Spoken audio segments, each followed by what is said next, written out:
an accident. Are you okay? I don't know. Okay, did you call the police yet? Yeah, I did. I'm gonna call an advocate and you can tell us both at the same time, okay? Hey, Sarah, your dad told me that you need help. So, is there anything that I need to do? Or... Just focus on getting better. With an advocate on your side, you're never alone. Today's the day. And look who I just met. Hey, Dad. You deserve a worry-free recovery. You deserve an advocate. This is The Monty Show, the truth in sports talk streaming.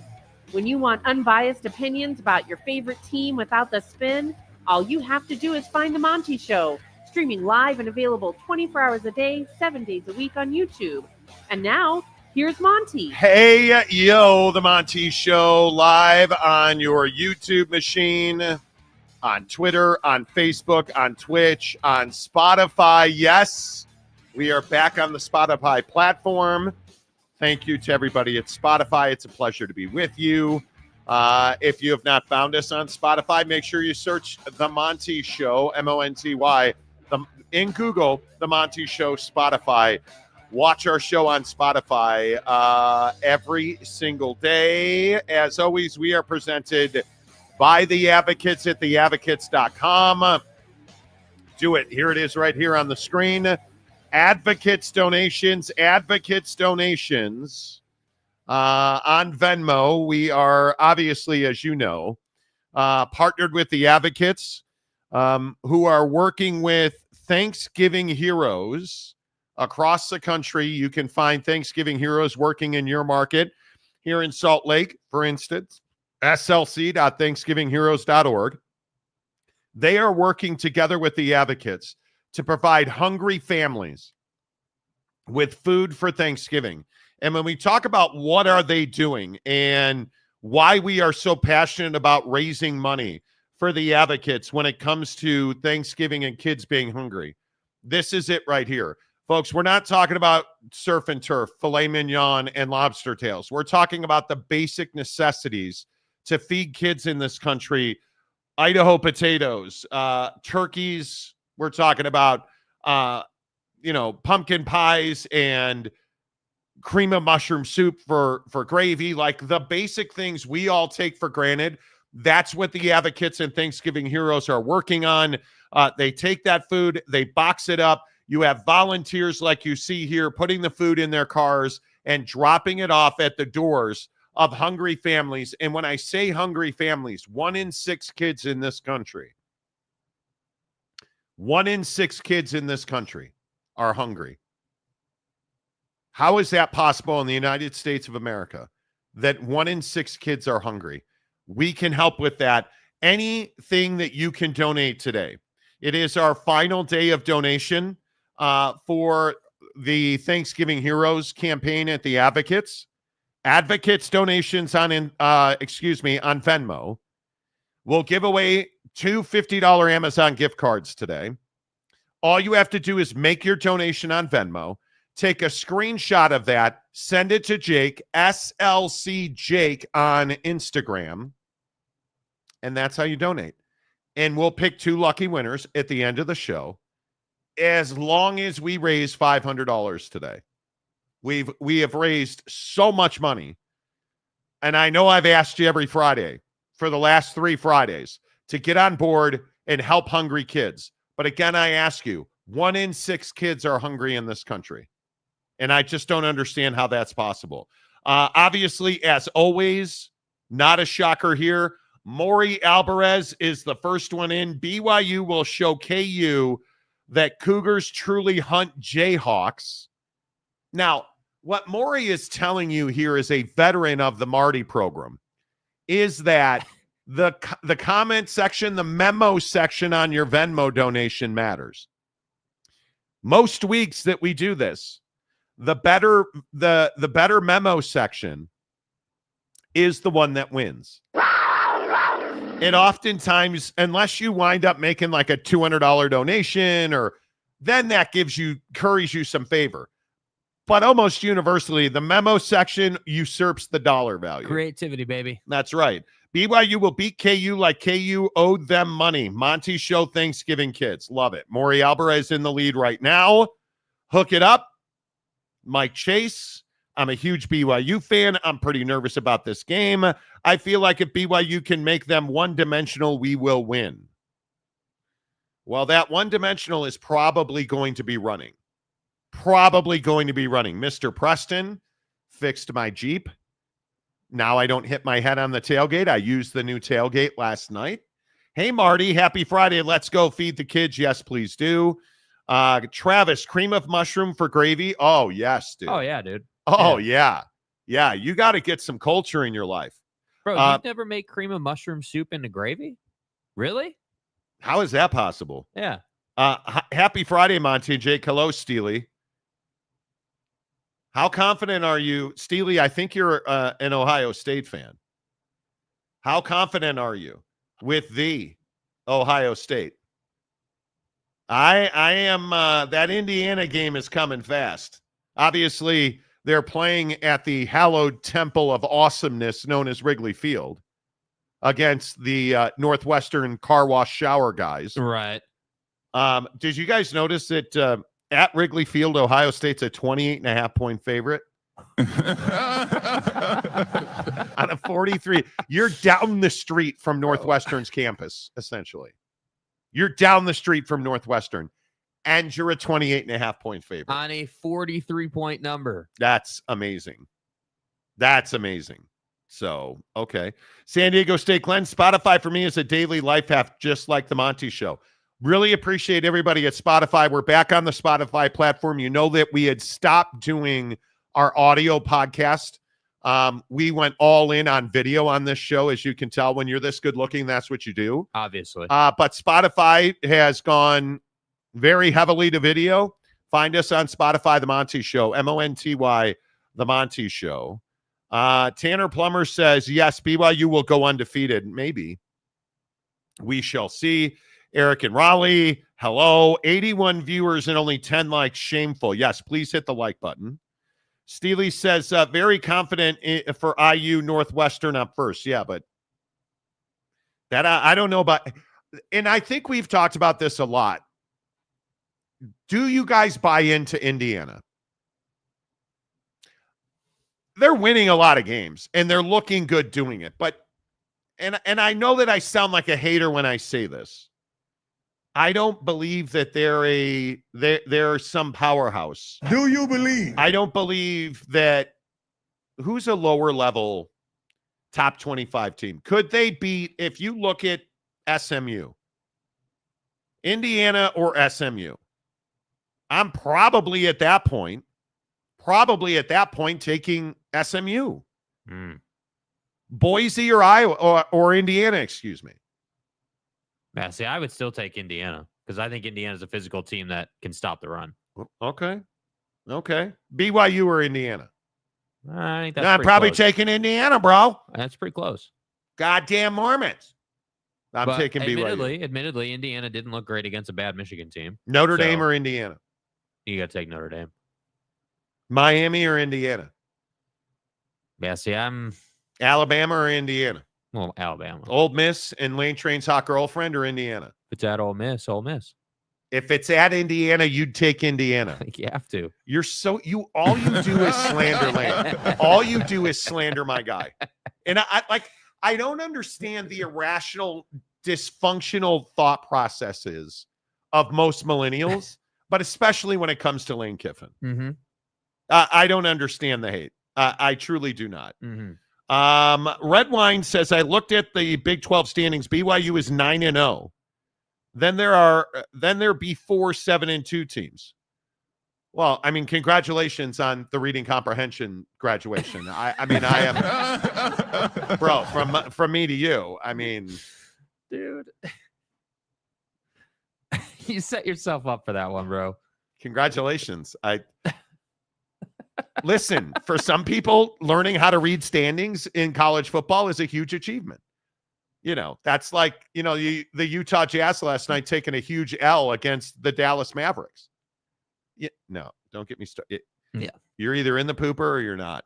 Ron Nolan, all the grandmas are taking funeral potatoes to the tailgate in Provo.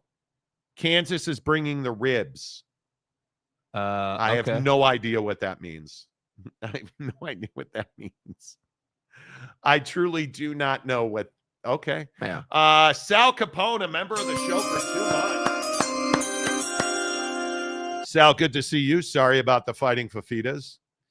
Next year will be again mediocre like it was this year. So look forward to that. The Chad Carter.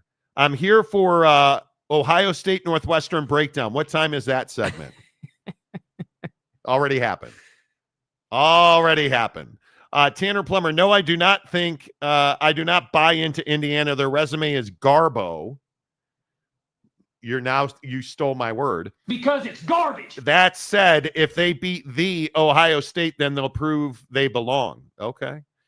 Mike Smith, Mountain Mama. Hello. Let's get into it a little bit because we have to save time at the end of the show for the boxing extravaganza that's happening tonight on Netflix. Jake walks into the studio this morning. Hey, Monty. Hey, Pops. Morty. What's up, fat ass? No, none of that. Jake, did you know that Jake Paul pays people to lay down for him? Better send those refunds. I said, do you mean hookers? He goes, no, Mike Tyson. Do you really think that Jake Paul pays people to lose fights? Yes. You do? I do. Do you think he has paid Mike Tyson to lose this fight? Yes. You do? I do. Okay. Yeah, I think he pays people to put up entertaining fights and then ultimately lose. Hey, Dave, you guys looked at Prize Picks on the Mike Tyson fight? Hey, Jake, have you looked at it? I have not. By the way, I won on Prize. I'd like to thank Saquon Barkley for being a punk-ass little wuss. Who are you, Jake Paul? Thankfully, Saquon Barkley came up a yard short. So, of course, for the 7th time this year, I believe it is, Saquon Barkley was tackled inside the 5-yard line. On the next snap, Jalen Hurts ran it in. I think it was the 7th time this year. Thank you for the win. I really appreciated that, Saquonator. There's some interesting stuff on Jake Paul, Mike Tyson. Total punches landed tonight, half a punch for Mike Tyson. Yeah. So you got to take that. And then I think if you go fight time, that's the one. Yeah. That's the one. Go less on that, right? That's I 11 and a half minutes of fight time is the less or more number for Jake Paul, and I'm taking less. How does it go more than that? Yeah. It's, obviously that's less than 4 rounds. So I think you got to go less than that. Yeah. And I think the other one is how many punches does Jake Paul land? Because I think you got to go less than 55 and a half because I don't think the fight's going to last that long. Yeah. I mean, do they let you do both? What? Take Jake Paul twice here? No, you're not taking Jake Paul twice. But that I could be wrong. Yeah. Let's see. Flex play. Let's see if it lets me submit the lineup. It did. Yeah. Done. There you Boom. go. I think it is going to be, it's going to be very interesting to see how long this fight, this is a gimmick. It is. That's the problem.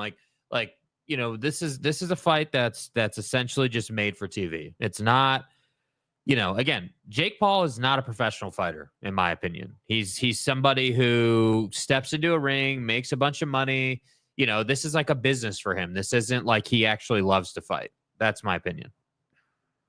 I don't think at the list. Okay. I just don't think that you can, in my opinion, in this man's opinion, I don't think that you can take Mike Tyson to win this fight. The guy's 79 years old, 854 years old. Like, come on. Who are we kidding? And I would also point out that anybody see Victor Wembanyama's number tonight? 871 on points, rebounds. It's the in-season tournament tonight. While we're doing Prize Picks, use the promo code Monty. Download the Prize Picks app. Use the promo code Monty. You deposit $5 in a new account, you get 50 more instantly. 25 and a half points tonight is what they've got Victor Wembanyama at. He's at 40 and a half points, rebounds, and assists.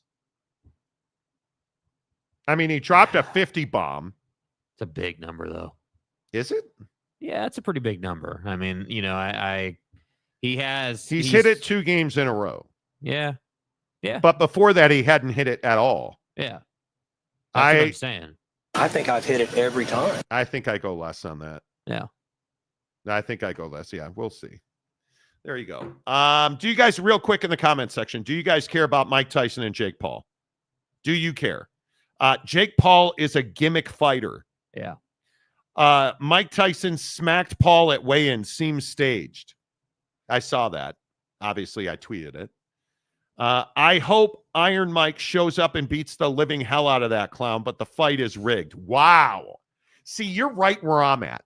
I want to see Mike Tyson beat wholesale Jake Paul And ass. the problem is, I think I'm here for everybody it. and their mom believes Mike Tyson in a straight-up fight would destroy Jake Paul. He's 60 years old, It doesn't man. matter, dude. It's Mike Tyson. A 60-year-old Mike Tyson Who looks phenomenal. Is a better boxer at this stage in his life than Jake Paul is. I mean, Mike Tyson's signature move is to slip the jab and give you an overhand right. And Jake Paul's biggest weakness is he tends to throw lazy jabs. I hope he gets rectal on him. Like, I would love nothing more than to see Mike Tyson drop him inside the first round. Yeah. Eric in I say Durham too much. Winston-Salem. Eric and how about that? There you go. Eric and Winston. There you go. Bro, did you see that KMBR fired Tom Tolbert and John Lund and their creative and like you guys ask me all the time, Marty, why aren't you on the radio? Fire and fury. This is why I'm not on the radio. Yeah. This right here is why I do not work in radio. Tom Tolbert is a Bay Area legend, and KMBR laid him off with a guy named John Lund and a bunch of other people at KMBR. Redonkulous. If this was a legit fight, Tyson would knock Paul out in the first 30 seconds, even at Tyson's advanced age of 19,485,737 years old, which I believe is a record, which I'm pretty certain is a record. I hope he knocks him out. I do. B, good morning, everyone. Hello. Jake Paul has gone through a crazy career fight. He went from YouTuber to boxer.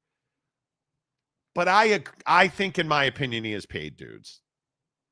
I guess I could be wrong. I don't know. Yeah, I just think that Jake Paul, again, it's not. So Floyd Mayweather turned boxing into, hey, put together mega fights, make a bunch of money, and fight Conor McGregor. Fight Conor McGregor, like, and I think everyone agrees that the Mayweather-McGregor fight was legit. And Mayweather won that fight and looked better and took some, and that was cool. But the problem is nobody believes Jake Paul. You don't have a boxing career, dude. You're somebody who has slowly but surely put together these bigger fights. And now Mike Tyson, who apparently needs money, decided to agree to a fight with you.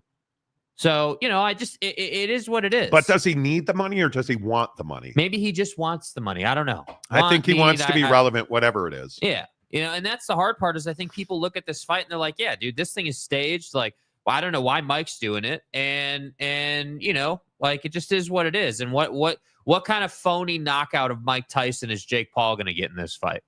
Because if that happens, I think everyone's going to agree this fight was rigged. Chris C., I heard Tyson can't knock out Jake early or else Jake takes all the purse. I don't know. I'm with Giggity. I hope Mike Tyson takes the guy's head off. Yeah.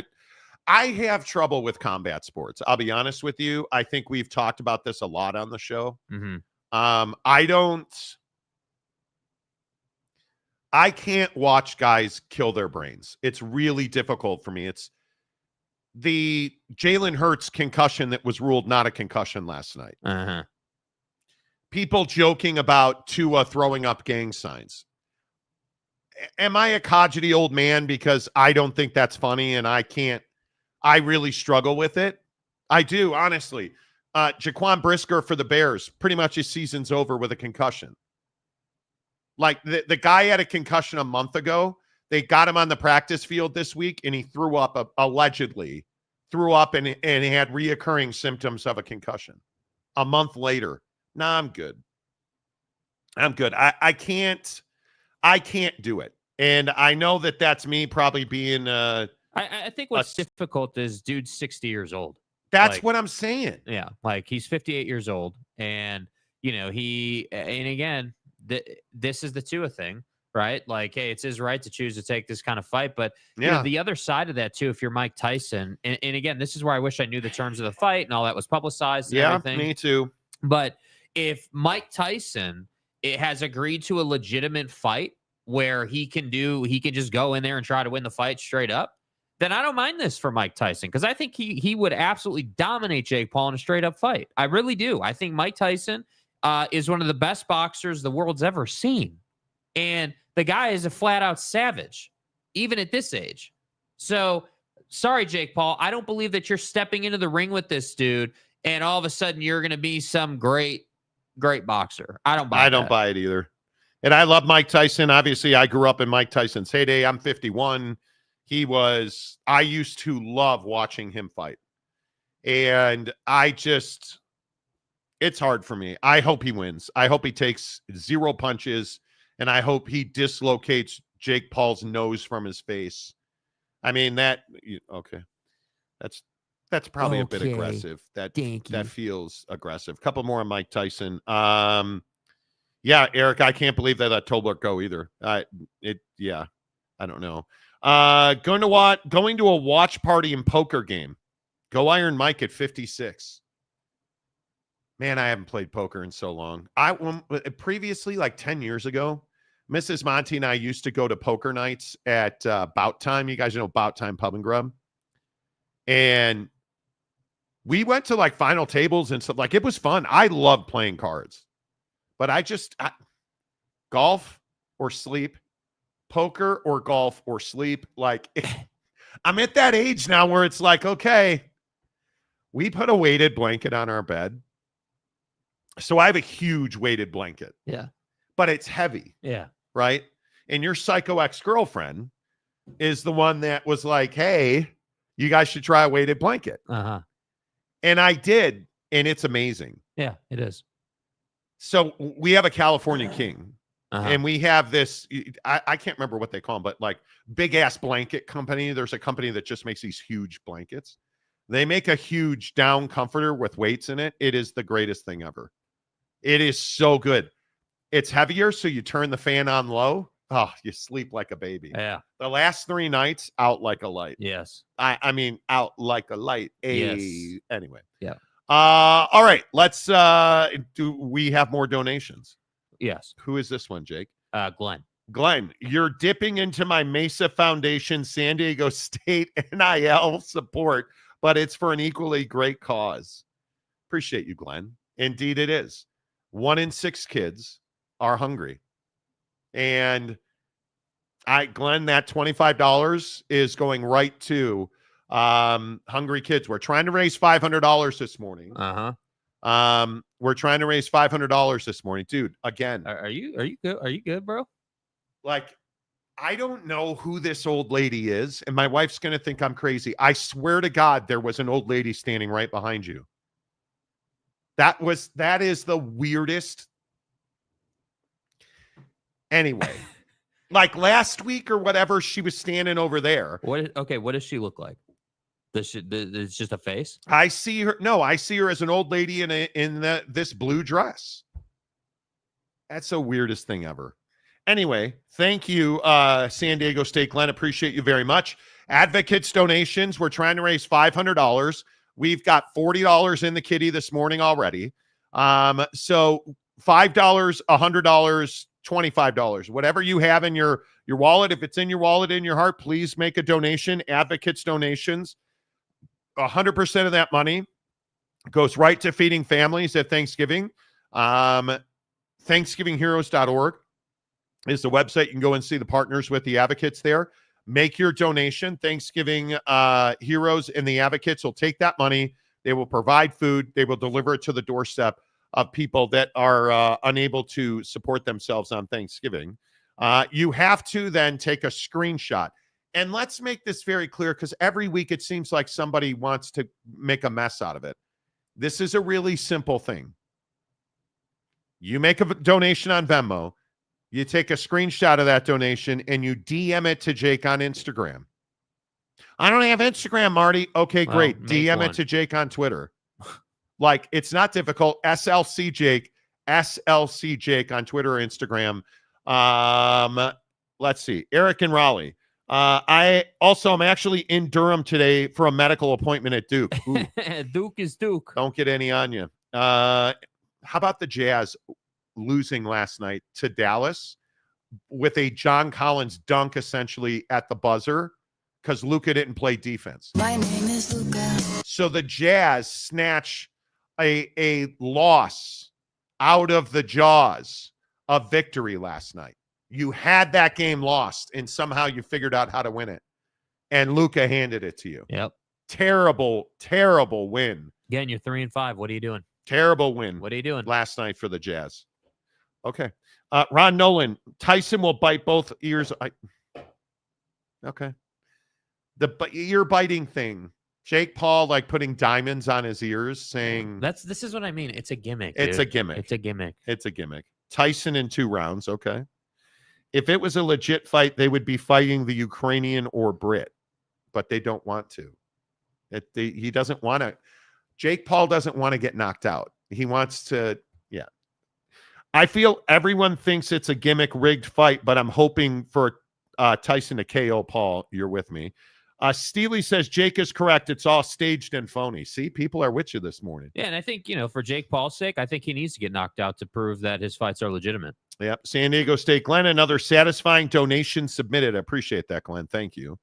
Jay McClenahan. Reminds me of when 50-year-old Michael Jordan beat a 20-year-old Gilchrist one-on-one. Mike destroys him. I hope you're right. I hope you're right.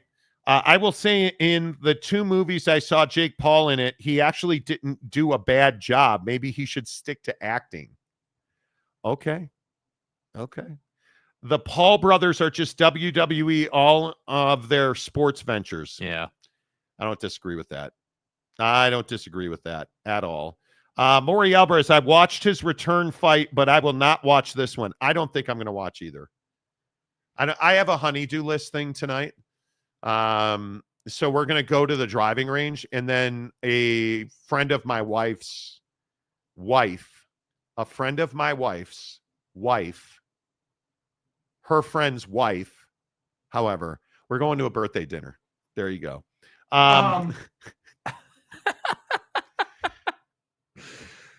Okay. Maylee Kinnikinny. Okay. I hope I didn't get that wrong, Maylee. Mike Tyson 58 versus David Tua 51 would have been a better fight. Stop. I just want him to knock Jake Paul out. That's all I care about. Tyson wins tonight but loses the rematch. Mo money, honey. So you think they're setting this up for a rematch? Okay. Mike's Mountain Mama. Okay. Right hook to the body, then uppercut. It's always, sometimes it okay. Yes, it's awkward. A few of those body blows will zap Paul if this is real. And Tyson digs to the body as well as anybody in history if he still has got it. Dude, weighted blankets are game changers. Yes, they are. Especially in the winter. Yes, they are. Mike Tyson defines Renaissance man. Yeah, we'll see. I hope you're right. Well, I really hope you're right. Yeah. I really hope you're right. Ghost sighting Friday. Dude, is what it is. Yes, I'm seeing ghosts again. Yes, I'm going crazy. Jake implanted filters in Monty's eye. Maybe. I don't know, man. I just, it is, remarkable. Do you know the old lady? I don't see like the face. I just know it's an old lady. Yeah. Yeah. Loner phone. Hey, dimwits. Okay, cool. Be well. Luka not playing defense. What else is new? Oh, we need to talk football, but that Luka thing last night. Yeah, he's getting called out for it too by a lot of people. Happy Friday morning, Monty Nation. Tanner Plummer, hey, Jake Paul has Jake Paul ever been in a real fight? I don't think so. Nope. I don't think so. People might not watch it live, but they'll watch YouTube clips of it later. It's very true, which is probably how I'll watch it. Yeah, honestly. I got Highlights. the YouTube TV. Tyson needs the money to pay off his 3 rape victims. Okay, well, we know what kind of UW fan Jim we're getting today. Jim chose violence. Thanks for showing up, dude. Matt Ritson, don't care. Going to watch UCLA Washington tonight. God, UCLA. How is UCLA this bad at everything? How? Danny Hernandez. Yes, he fought one real boxer and got his ass kicked. Okay. Did you send me another one? I did. Okay. I did. Yeah. Yeah. Let's see. Let's go here. Who is this? Monty Thanksgiving Calamoni. Wow. 250 bones. Nice job, dude. Let's go. So we're at $290 Already. all we need. If we're at 290, we need, what is that? $210 is all we need. And bro, I don't understand loaner phone. Like, Yeah, I don't get that, dude. you want to drop insults on people and say, hey, dimwits. And no, you don't, nobody has to accept your invitation on Instagram. Yeah. I don't understand why every week you're a problem. Yeah. Every week. And when you say stuff like, hey, dimwits, it's why I don't read your comments, man. Yeah. Like, this is not hard. Like, just be a normal guy. Don't come in and be like, hey, like. Yeah, that's not a great look, dude. You don't have to have anybody accept your invitation on Instagram. Stop saying that, like, I've never understood why certain people just can't exist in a normal fashion. Play in the sandbox, dude. I've never understood it. It's not that hard. Yeah. Tommy Fury kicked Jake Paul's ass. Did he really? He did. I thought Jake Paul was undefeated. This is how little I follow Jake Paul. So I think technically the Tommy Fury fight wasn't like sanctioned or whatever. Like, it didn't count. It was like just a for fun fight, basically. It didn't count towards like his record or whatever. Okay. That's fine. Listen, before we get to football, I don't give a rat's ass about Jake Paul. I've never understood. What is it that is attractive to you about Jake Paul that makes you say, man, I got to watch his YouTube videos? Like, again, I'm a golf guy, Bryson DeChambeau. Bryson DeChambeau's doing a series right now where he's hitting golf balls over his house trying to make a hole in one. Right. That's wildly entertaining to me. You know, the funny part about that is everybody on social media goes, because Bryson's obviously got a really nice house. And so he's in his driveway on his square piece of turf, and he's hitting these balls off of it. The front of his house is all glass. And everyone's like, not Bryson, not having a worry in the world about sculling one through his glass house. I wouldn't either. The guy's hitting a pitching wedge. What do I care? Like, I think it's amazing. It's fun, but that's funny because it is. Average Joe golfer's like, dude, I would never do that because I'd be worried about them windows would be gone. Go find Bryson DeChambeau on Instagram. That's where I see it. Yeah. And the entire front of his house is all glass. And it's pretty cool. He's hitting over his house, and he's gotten to within, like, I think yesterday was day 3, and he's gotten to within like 4 feet on a blind shot over his house trying to hit a hole in one. Yeah. It's fun. What is fun about Jake Paul?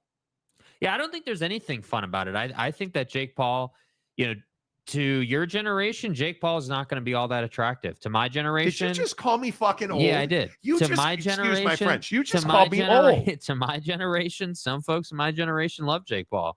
I'm not one of those people. Not like you old folks. Yeah, I mean, you get off your lawn, guys, don't like Jake Paul, but, Okay, we have another donation from someone I haven't heard of, and I didn't have to accept their request.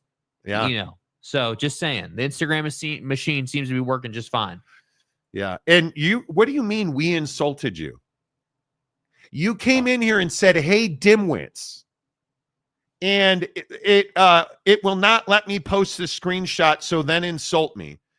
What do you mean? What do you mean, dude? Nobody lets you or doesn't let you post screenshots on Instagram, bro. What are you talking about? How is it that you're the only one having trouble? That's what I'm saying. Like, this is not rocket science, bro. I think you just like the attention. I think you like the attention. You like being rude. You like insulting people. Yeah. Yeah. It's why I don't. It's generally, you're the guy who is the reason I don't look at my, for instance, Twitter notifications, or like it's, man, we're just having a good time talking sports, and you come in here and you make it a dimwit thing. Like, well, here's the deal, and then I know we got to talk football, but I don't understand why it's always got to be an adversarial thing. Like, I don't get it. You come in and call us names and stuff, and then we're like, hey, like, it's not difficult. Truly don't. You don't like you. There's no accepting invitations. And do you understand that you're making drama out of donating money to help kids eat on Thanksgiving? Yeah. Do you understand that that's what you're doing? We have these great partners who are working really hard in our communities to help people have Thanksgiving, and you're being a red ass because you allegedly can't figure out Instagram, which there's nothing to figure out. Yeah. Because all these people are figuring it out. Oh, so this is a new listener who just found us, apparently. Craig G just found the show. Wait, how did he get on Venmo, or how did he get on Instagram? Because I'm not sure. I have no idea. No idea. Craig G, appreciate you. $25, Monty, for the kids. Thank you. Tom Tolbert. There, my guy. See? Stay hard. That's what I'm talking about. Eric in Raleigh, who's actually in Durham. Let's go. Now I have to ask a question here, bro. Yes. Of Eric in Raleigh. Eric in Raleigh, I think this is you on Instagram, Eric Rogers, I think. Yes. Has just sent me a screenshot of dude's Venmo. So are these the same person, or like, what are we doing? How did you do that? This is allegedly Loner Phone's donation. So did he tweet at us again? Is that what's going on? So wait, let me ask you something. How is it that Eric in Raleigh, who's actually in Durham today, how can he send us a screenshot of your Venmo, but you can't? Yeah. That's what I'm talking about, Loner Phone. Like, you're just get along, man. Just come in here, talk sports. Don't call us dimwits. Don't insult people. It's a good community, man. Yeah. Like, this is fun. Well, send me I'm happy to put his screenshot up there if he actually donated. Verify it's his. Like, I mean, I guess I can look at the advocates on Venmo, right? Like, I just don't know why it has to be difficult, dude. Like, this is not, and I get it. Okay, there is occasionally the red ass. We've seen it before. It's not surprising to me in any way, shape, or form. Mm-hmm. It really isn't surprising to me that we deal with this. I guess I just. Yeah, I mean, it says in the feed that he did, but great. It doesn't. But here's my question. This is maybe I'm just a conspiracy guy. And Eric, if you want to clarify, please. How is it that? So are you and Loner Phone talking? Because I don't have a tag on Twitter. He didn't. Sherlock Eric in Raleigh /Durham. Yeah. So like. Yeah. You know. Just weird. Yeah. And then you're like, that's the question. No, Loner Phone. This is a you problem, bro. This is a you problem.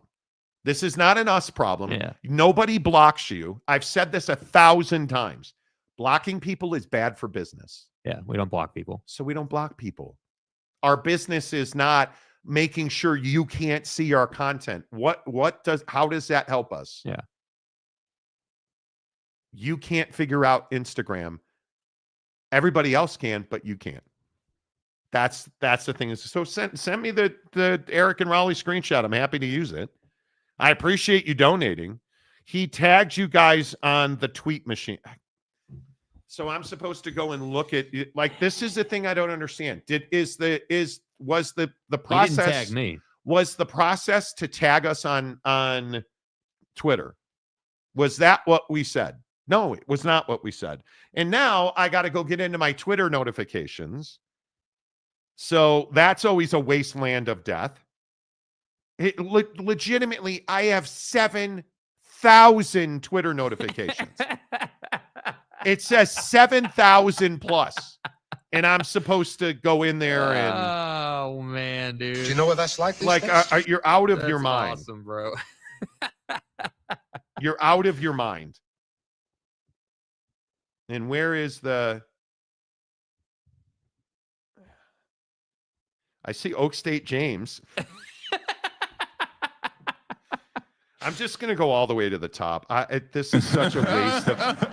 this is what you're so... This is what I'm talking about. Here's the screenshot. I don't give a rat's ass. Here's the screenshot. Just send it on Instagram. It's not that hard. No. And again, what I'm asking is, why is Eric and Raleigh sending me your screenshot? Why is Kevin Cronavali?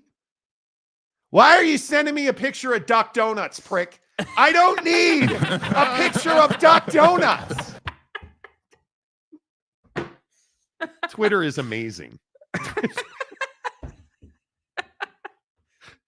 What I would not give for a Duck Donut right now. Please do not. Whoever sent them to my house last time, please don't do that again. I ate so many of the Duck Donuts. Let's see. Feeding the kids, okay. Monty Show. Is this? Yes. Thank you, Loner Phone. There you go. We appreciate. This is RJC Loner Phone donated $50 to feed hungry kids. You're the best. Look who's shown back up in my Instagram messages this morning after months. I think we figured this out. So Loner Phone is James Knight. There you go. Now we know. That's what it looks like to me. Well, and then that tells you all you need to know. Yeah. That tells you all you need to know. Okay, there you go. Congratulations. Thank you, RJC, for donating to feed hungry kids. And we have one more before we talk football. That just came in. Excellent. Excellente. We're trying to raise $500 this morning. Which we're well on our way to doing. Which we are well on our way to doing. I appreciate that. Let me put before I bring this latest one in. And thank you, Detective Eric and Raleigh, who's actually in Durham this morning. Wherever you are at Duke Medical, I hope it is not a big deal, and I hope you're doing well, my friend. Where is Steve? Has Steve Stepanek been here lately? Another guy that battled himself. The Monty Show are fans of BYU. Go Cougs. $22.21. Chris Karn. Okay, there you go. There you go, Chris Karn. Always good to see you. Why make my math difficult? 15, 25 is 40, right? 250 is 290. That is 290, 315, right? 321, you guys. 21. And then 371. And now 394, let's call it. We need $106. Yeah. To get to our 500. Yeah. Well, let's see. Another one coming in today. Yes. Okay. What do we have here? As it loads, you guys are amazing. I don't understand Drama Man 38. Let's just feed the kids. Phil Stahl. Let's go, Phil Stahl. Appreciate you. So now 106, 96, 86. We need $81. We need $81. Let's go. Thank you, Phil Stahl. Appreciate that. You guys see, this is what this is about. Yeah. It's about feeding hungry kids on Thanksgiving. Venmo the Advocates donations. Send Jake a screenshot that does not, and if it includes donuts, why are you sending me? Why are people tweeting at me? What is the date on this one? The date on this one is 2 days ago. He sent me that. The certain individual that we're referencing is saying that it's not him. Okay. That Venmo's not in Australia. So. Okay. Whatever. I don't know. Whatever. This dude. just should not be high. It's just not that hard. Should not be high maintenance. Yeah. Should not be high maintenance. All right. Let's go. Let's get to work. Thank you. Continue your donations. If we get to 500, I mean, do we try to get to 750? I don't know. Let's get to 500 first. It should be the problem we have. Yeah. Yep. What's that? Nothing. Oh, God. What? I don't know. It's fine. I'm just going to move on because now it's awkward. Advocates donations. Let's get into it, friends. Is Colorado being set up to lose? Do you guys understand that Utah, Colorado, 10 a.m. on Fox? 10 in the morning, 10 a.m. You're kicking off at 10 a.m. With one of your teams that is a college football playoff contender. I don't think there's any doubt about that with Colorado. And my question is, who are you, the Pac-12, when you sent USC to the Palouse to die all those years ago? These are the moments where I say that conferences win and lose. If Colorado somehow finds a way to lose this game to Utah, I will blame this on the Big 12 Conference and Fox, because this is a mistake. Playing this game at 10 a.m., and I understand you're at home, playing this game at 10 a.m. in Boulder serves nobody in Boulder. And certainly it serves nobody in this conference, because I think the bottom line on this game is college kids aren't getting out of bed at 10 a.m. Football players aren't ready to play football at 10 a.m. And in my mind, Jake, I think this is a huge mistake by the Big 12 to allow this game to kick off at 10 a.m. in Boulder. Yeah, I don't know who thought this was a good idea, or why someone would want to schedule it this way. I think that as a conference, you have to be better than this. And again, if they lose the game, it is an excuse, hey, whether it's at 10 a.m. or 8 o'clock at night, like, you have to be ready to play. And I do think they will be ready to play, but ultimately I think that we're deep enough in the season where we can say, hey, if it's Colorado, if it's BYU, even if it's, I would say, like K-State even, or Iowa State, those couple of teams in the Big 12 should be as close to prime time as possible, and I understand that, maybe K-State's not a prime time slot team, but just put Colorado in the mid-afternoon, put them in the early evening window, whatever. But 10 a.m. to me just screams of, hey, we're playing a game against a team that's not relevant this year, and Fox doesn't value that. And that's a problem for me if I'm the Big 12. I'm sitting here saying, hey, Colorado is one of the best teams we have in the conference, and we need them to be seen by as many people as possible, and that's not going to happen here. And typically this would have been a game most years where people would be saying, hey, like, Utah's going on the road, this should be a 2 o'clock kickoff or whatever, Utah by a field goal. Most years that's the kind of game we'd be talking about, but this year it's different. So it's Dion, it's Colorado, it's Shedeur, it's Travis Hunter. Like, this game should be in a much better time slot. That's my point. If you're Fox, do you really want Colorado and Coach Prime at 10 in the morning? You don't want this game in the middle of the day. And I understand it's not the highlight game. I understand it's not, Big Ten Saturday night. Listen, I totally understand all of that. Yeah. But you're telling me that Colorado against anybody belongs at 10 in the morning? That seems like you're setting them up to fail, in my opinion. And that might be me, being dramatic. Listen, I totally get that. I totally get it. I don't think that's the case. I think this is a mistake, and I think that this screams of USC going to Washington State on a Friday night in the Pac-12, losing and ending the Pac-12's chance at a BCS. Like, that's what this feels like to me. Yeah, and it goes without saying Colorado can't lose this game. They have to run the table. And,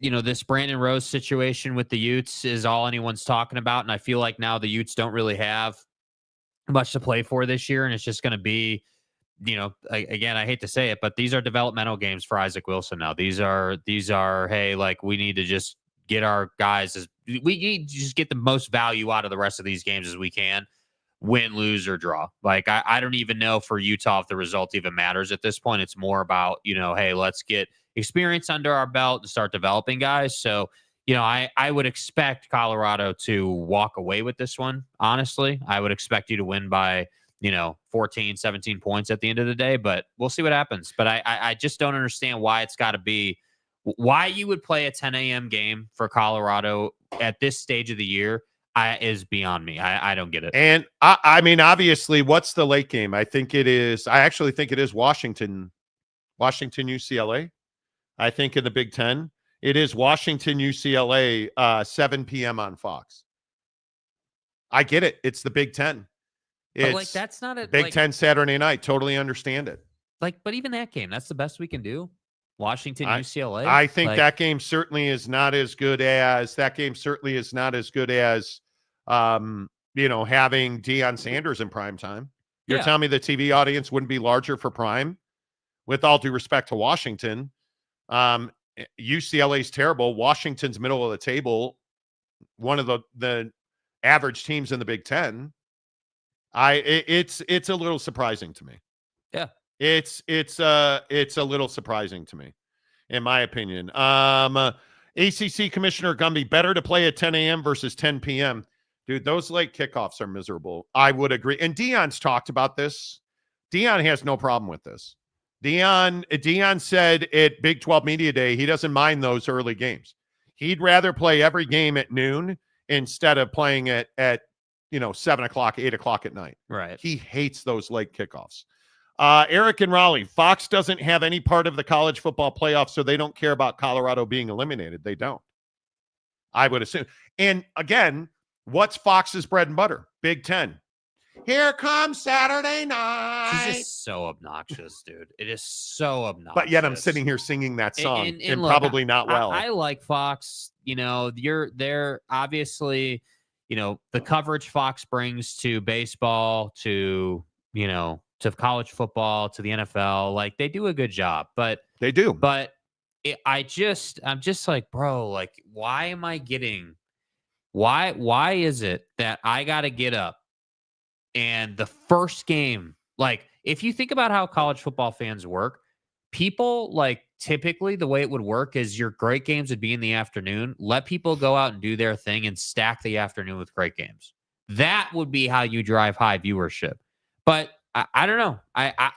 This is why I'm not a TV executive, because they thought this was a good idea. Yeah, totally agree. Working with the Advocates, advocates.com. Let's get you some more meals for kids. Calamoni for hungry kids, $100. Let's go. So we're over the line now. Yes. And there's another one coming in too. Okay. Yeah. Then you have the Monty Show feeds kids. Harry Austin, appreciate you, my guy, Harry Austin. Good to have you back on the show. Hold on. Let me download this one. Really appreciate that. See, this is what happens. We get off to a strong start, and we just have the momentum today. Yeah, we do. Then you have 1320, Brandon Butler. Yeah. For the kids from the Monty Show, because if you ain't grow cocking, you ain't trying. Okay, that's in the lead. I'm telling you right now, that's in the lead. If you ain't grow cocking, you're not trying. Yeah, come on now. Let's make sure we get the amount right. Let me pull out the old handy dandy calculator. 1320 K-fan. The $56 plus $100. I like round numbers, easy for me to math. $25. 22.21 Chris Carn. $50. Thank you. $6.80. I cannot believe they fired Tom Tolbert. It's crazy, dude. Laid him off. Whatever, dude. Yeah. $25. $250. Thank you. Appreciate that. $25. And then Maury Alvarez, $15. So we are at $588.21. Is Loner Phones in here? Yeah. Is it in here? Okay. I want to make sure that Loner Phone gets his flowers. He had a $50 one. He did have a $50 one. And I did send it to you. And we put it up there. Yeah, there it is. Yeah, there it is. $588.21. Clutch, dude. It's clutch, all right, man. So I think let's keep the train going. We need $161.79 to get to 750. How about that for a round number? We didn't want to do 1,000 today because we've done well over 1,000 the last 2 weeks. We really appreciate that. Let's get to 750. Feels like a nice round number to me. We need $161.79. Advocates donations. And what we're doing, if you're just getting on the show this morning, is we are partnered with our good friends at the Advocates, who we talk about being the best injury attorneys in the business. But what I tell you all the time is that they work in your community. They care about your community. It doesn't matter where you listen to this show. The Advocates are helping people in your community, because empathy and understanding is a huge part of being a really good attorney. Because when you go to the Advocates after you've been in a car accident, a motorcycle accident, you got hurt at work, it is quite literally one of the worst days of your life. They understand that. That's why they employ empathy. They let you get back to worrying about healing and getting back to the best version of yourself. They'll handle the paperwork. They'll handle the claims process. They'll handle the workman's comp process. You handle getting back to the best version of yourself. That's why you go to theadvocates.com, where you never pay a penny out of pocket. The Advocates do not ever say to you, hey, write me a check, then we can work on this. It's not the way it works at the Advocates. They know that when you've been in an accident and you got hurt at work, you don't know, do you have a job anymore? Are you physically capable of working again? They're not going to ask you to pay them. You don't pay the Advocates unless and until they win your case. So you never reach into your pocket, right? Talk to an injury attorney live online for free at theadvocates.com. The Advocates are partnered with this great group, Thanksgiving Heroes, who are working really hard to provide meals for families that are hungry. 1 in 6 kids in our country do not know where their next meal is coming to them from. 1 in 6 kids. That hurts me every time I say it. And the food you see on your screen, this is what we're talking about. Turkeys, potatoes, stuffing, rolls, celery, whipped cream, and pumpkin pie. How many of us take whipped cream and pumpkin pie for granted? Yeah. Right? Like, let's do this thing. We need $161.79 to meet our goal, so that Thanksgiving Heroes, what you see is they pack up these boxes and they deliver them to the doorstep of hungry families. It's an amazing thing. Just really appreciate all of you donating. UW fan Jim, UCLA is not a great team, but they are much better than you think. Well, I mean, obviously you look at people on paper, you don't get the true understanding of who they are. And I think this is a program in transition. It seems like they always are. So for me, I think you're absolutely right. Yeah. That this is, nobody is, I don't believe that anybody looks at UCLA and says they'll never win another game. I think people look at UCLA and they just wonder, like, when is the ship going to get corrected a little bit? Like, you know, when do things start sort of going back in a more positive direction? I just think that the issue for UCLA is, with all due respect, you're just not relevant in anything. Like, I don't like basketball sometimes, but football never. Like, you're not going to Seattle and winning. Yeah. Not against that Washington defense. And at times that Washington offense, and I think consistency has plagued Jed Fish this year at Washington. I think that Washington wins this game comfortably. You look at the fact that it's going to be, the weather is supposed to be 39 and cloudy, and Washington's a 4-point home favorite on a number that's 46.5. They're going to win the game. They're going to win the game. Yeah. It is not accidental that UCLA's record is what it is. The Advocates. This is Maury Alvarez's daughters donating. Can I get a Big Mac with 2 all beef patties, special sauce, lettuce, cheese, pickles, onions, all on a sesame seed bun? I haven't had a burger in too long. So I'm sitting you guys will laugh at me about this, Maury. I'm sitting at Chipotle last night. I go to Costco. Yesterday was one of those days where I was tempted by everything. Uh-huh. You know those days where you drive by Jack in the Box and you're like, yes. Waves in opposition. Right? So I go and I had ordered ahead of time. I go to Costco, sit in the parking lot, order my Chipotle, drive over there, sit in the Chipotle lane, and there's this place in South Jordan called Warren's. And you can always smell their French fries. And you know, if you know me, my weakness is French fries. It has been a long time since I had French fries. I just don't eat them anymore. I don't eat burgers. I was so sitting there thinking to myself, well, what if I just stop by and get a large fry? Mrs. Monty and I will split it. We'll get some ranch. Not a problem. Dude, it was everything I could do not to turn.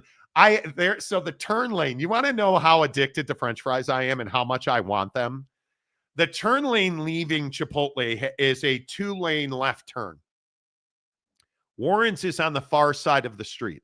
So the right turn lane was wide open. Nobody was in it. The left lane had a bunch of cars in it. I stayed in the left lane. I was like, nah, dude, you turn right. The force won't be with you. That's how much I wanted. Last night was weird. The thing, I've had a lot of stress lately. Right. And you're trying to build an empire and you're just like, damn, dude, like you just I always seem to find it. So did you send me 2 here? You did. God, dadgummit. Let's see. So we get that one.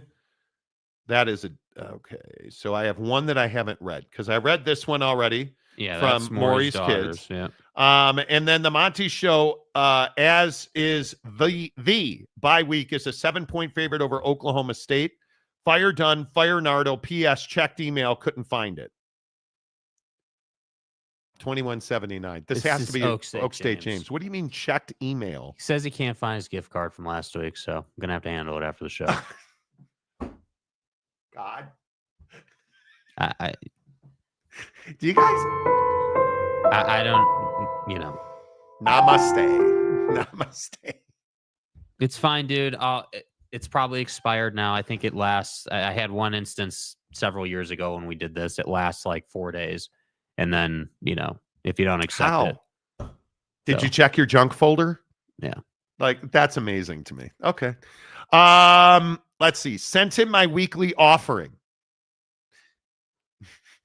Okay. Watching Chicago PD last night, the new episode of Chicago PD from Wednesday. And are they still driving Hellcats on that show? Yes, they are. It's a Dodge, not a Ram. In the show, one of the detectives goes to confession. And immediately it took me back to my days. I used to go to confession every week as a kid in Catholic church. And God bless. Yeah. Curly fries sound good right now, don't they, though? Don't they, though? Man. Don't they, though? RJC stole James's gift card. Stop it. You knock it off. You knock it off. Dude. All I'm saying is, if you didn't get your gift card, everybody else has gotten their gift card. No problem. Yeah. Check your junk folder. It comes in an email from Amazon. Jake sends it to you. Yeah. Everybody else has gotten it. Everybody else can send us DMs on Instagram. I'm just saying. Oh, new follower on Instagram. Do we have another new listener coming through I'm just today? saying. Yes. Okay. Hour number 2 of the Monty Show, as always, presented by our good friends at Prize Picks. Prize Picks, the official daily fantasy app of the Monty Show. If you're new here, we play Prize Picks every day. I got Mike here on my Prize Pick your nose tonight. Okay. Prize Picks tonight. I have Iron Mike Tyson. Iron. Again, in the comment section, do you believe that Mike Tyson will win this fight tonight? Do you believe? I do not. I have Mike Tyson at half a punch. I have Mike Tyson at 43.5 total punches more landed. And I have I'm under on the fight time. I took less than 11.5 minutes of fight time because it's 3-minute rounds. That'd be 4 rounds. I'm taking less. I'm taking less than 4 rounds. Mm-hmm. Yeah, I would agree with that. How do you feel about that? Yeah, I mean, I think that here's the thing. Here's the deal. This is the hard part. I don't know if this is a legit fight or not. And the reason I bring that up is if it's a legit fight, I love that play. I love Mike to just go in and destroy this dude. I don't think it's a legit fight. But I would agree. I don't think it's a legit fight. So do we get like 8 rounds? And does Mike take it easy on him? Like that's the problem. Because we know how Mike fights. Mike doesn't take it easy on you. He sets the jab up, then he goes to your body, then he goes for your face. Like that's just what he does. So if I see a totally different fighter in there tonight out of Tyson, you're going to know what this is. Yeah, I think it is. It is very interesting. Boy, the NBA prize picks tonight. The NBA prize picks tonight are not easy. I'm going to have to think about that. Prize picks, you guys should hook it up. Absolutely, you should hook it up. Prize picks, download the Prize Picks app. Use the promo code Monty. And I know that you can't DM Jake on Instagram. Yeah, it's, DM Jake your picks. I've thought about, for the NBA season, we've thought about doing a contest on Prize Picks where we give away a weekly Amazon gift card to the best prize picker, or beat the Monty. Hey, Monty. Maybe we do beat the Monty on Prize Picks and make the Monty. Yeah, maybe we do something like that, because I love, there's a certain circle, and I feel bad, and not that I'm going to continue to check them, but now that I was in my notifications, your 7,000 plus notifications. Ricky sent me his prize pick last Saturday, and he actually won. So there you go. And he sent it to me because he picked Riley Leonard, and Riley went over. So I appreciate that. Yeah. But yeah, DM me your the best way to get me, frankly, is on TikTok. DM me on TikTok, I'll see it. If you DM me on Instagram, if you DM me on Twitter, I'm probably just going to scroll down, and with all due respect, I just get so much garbage. Excuse me, Garbo. The DMs on I never read my DMs on Twitter, so I apologize. Yeah. But if you DM me on TikTok right now, unless you become an idiot, I will see it, because that's an epidemic in this country, is idiocy. Yeah. Marty's Money Madness. Exactly right. Jake, you're right. You know, within the first round or two, if Tyson's fighting style changes, then you know something's up. Yeah, right? Like, we know this dude's an animal. We know that this guy, we know who Mike is. Yes. Norge Koog, boxing sucks. Let's go to college football. Yeah. Okay. But I have to say, the slate of college football this week is... Yeah, let's get into it. I agree. I appreciate all of you. The eye patch says it's going to be a draw. Mike Tyson's Punch Out. Oh, my God. Do you guys remember? Did I play that on Nintendo? I think that was an after. Releasing a new Nintendo. They are? Yep. Dude, I used to love Nintendo. Nintendo 64, 4K coming out. No. My wife, do you want to know how much my life sucks right now? My wife says to me, hey, you want to play Xbox? She legit asked you that? Yes. We were sitting there the other night, and we generally don't ever just sit on the couch. It's not something during the week we do. Like last night, we were watching Sunday Night Football, Chicago PD. I was stressing over Prize Picks until Saquon stopped himself at the 1 yard line. Jalen ran it in. It was a beautiful thing. But we're sitting there a couple weekends ago, just like staring at the ceiling, like, what are we going to do here? It was last weekend after the concussion, I think. I don't remember, whatever. She's like, hey, you want to play Xbox? I'm like, no, no, I don't. I don't. That's you being old. I am an adult. That's me being an adult. That's what that is. That's me being an adult. Uh-huh. I want a Super Nintendo so I can play Mario World and Donkey Kong. Dude, Do you I guys think that remember thing's going to sell out so hard. Dude, Donkey Kong, good old Brent Zagorski. My best friend in high school used to live right across the street from me.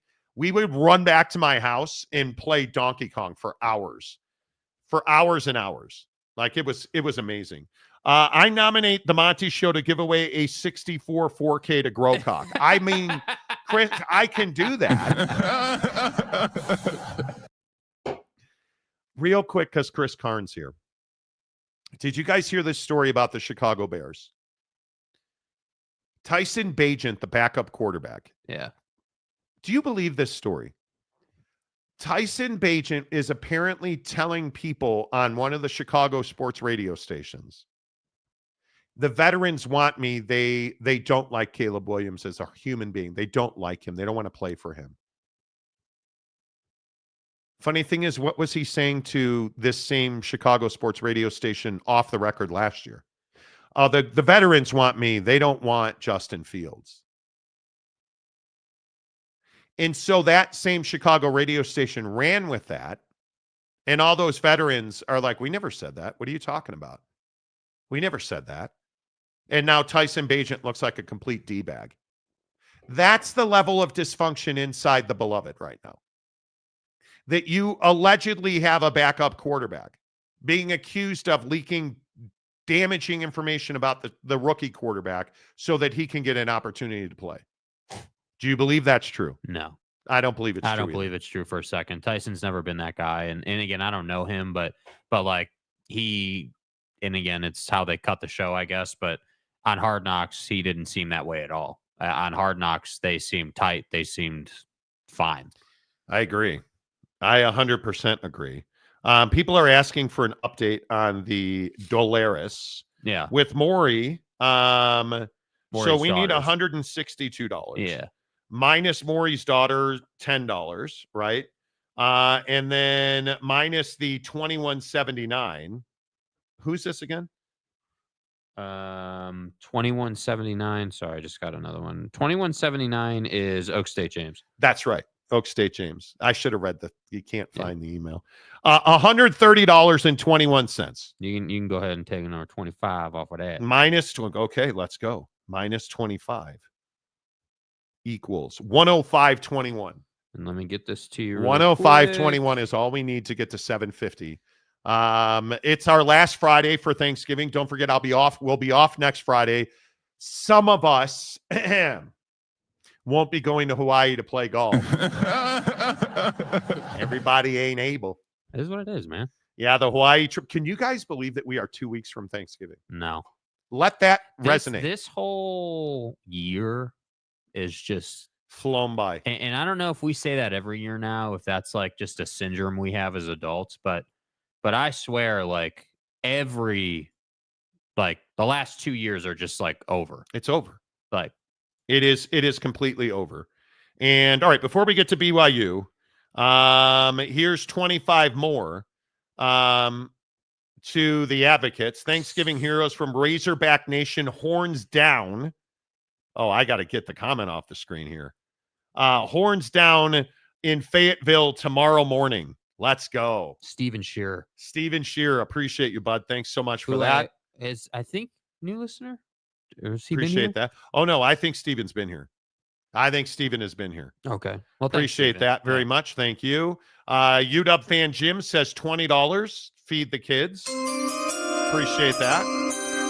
So we are at $85.21. Thank you, UW fan Jim. Always good to see you, even though Roma Dunze sucks.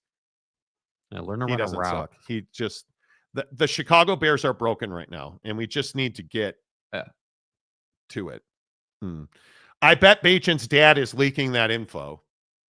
His dad does love him. Williams wearing out his welcome in Chicago. Who didn't see this coming? He's not wearing out his welcome. In Chicago. See, I just think that's nonsense. I don't. That's think a narrative. In my opinion. Yeah, I think that's a made up narrative that bad. Like, see, and this is what happens in bad organizations, and this is why I maintain that the next hire for the Bears is crucial because they've been in a cycle where you fired a head coach who then had to get rid of the quarterback and like the endless cycle of it. Hey, we're going to hire a coach and force him to use Caleb Williams. And there's nothing wrong with Caleb Williams. I think he's going to be an all-pro. I have no doubt about that.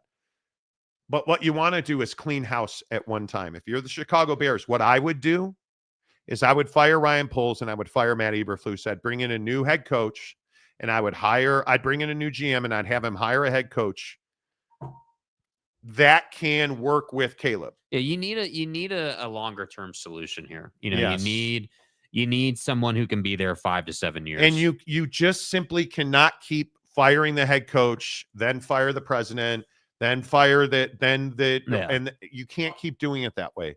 Good organizations don't do that. You need to get on board with that. Yeah. All right. On Venmo. Let's see. 8520. Show me the Monty Show. Calford with 8520. We need 1 penny now. We need 1 penny to get to 750. Can I get someone to donate 1 penny? Calford, you broke punk ass. But hold on. You couldn't give us another penny? But donate, and I want to prove a point with this. Donate 1 penny, but bring the fire in the memo, and you may win. Because right now, I have to. Okay, so who's winning? Well, Calford's got to be in it. Calford will never take the gift card. Yeah. Right? So I say that. Let's review. James is not winning because he doesn't know how to read email. Right. Maury's daughter's with the Big Mac. And the fact that Maury was the first one in today. Value. There's value in that. Value. So I think he's in one of the spots. Monty Thanksgiving Calamoni. Memo sections are important, boys. Let's see. This is Loner Phone. Maybe Loner Phone should win because of all the drama. Yeah, here's the problem though. I can't talk to him. You can't talk to him. I can't get your information because you don't have it. You don't use Instagram. This right here. I don't understand the drama, man. 38. Let's just feed the kids. Calamoni for hungry kids. The Monty Show feeds the kids. Yes. Because if you ain't grow cocking, you ain't trying. Yeah, see, that one for me is really good, dude. I think Brandon Butler has won one. That's a really good one. Yeah. So I think right now it's Maury and Brandon Butler. But I need 1 more penny because, even though he's donated hundreds of dollars today and hundreds of memberships, short, dude. You cheap ass. How did you not donate? Never mind.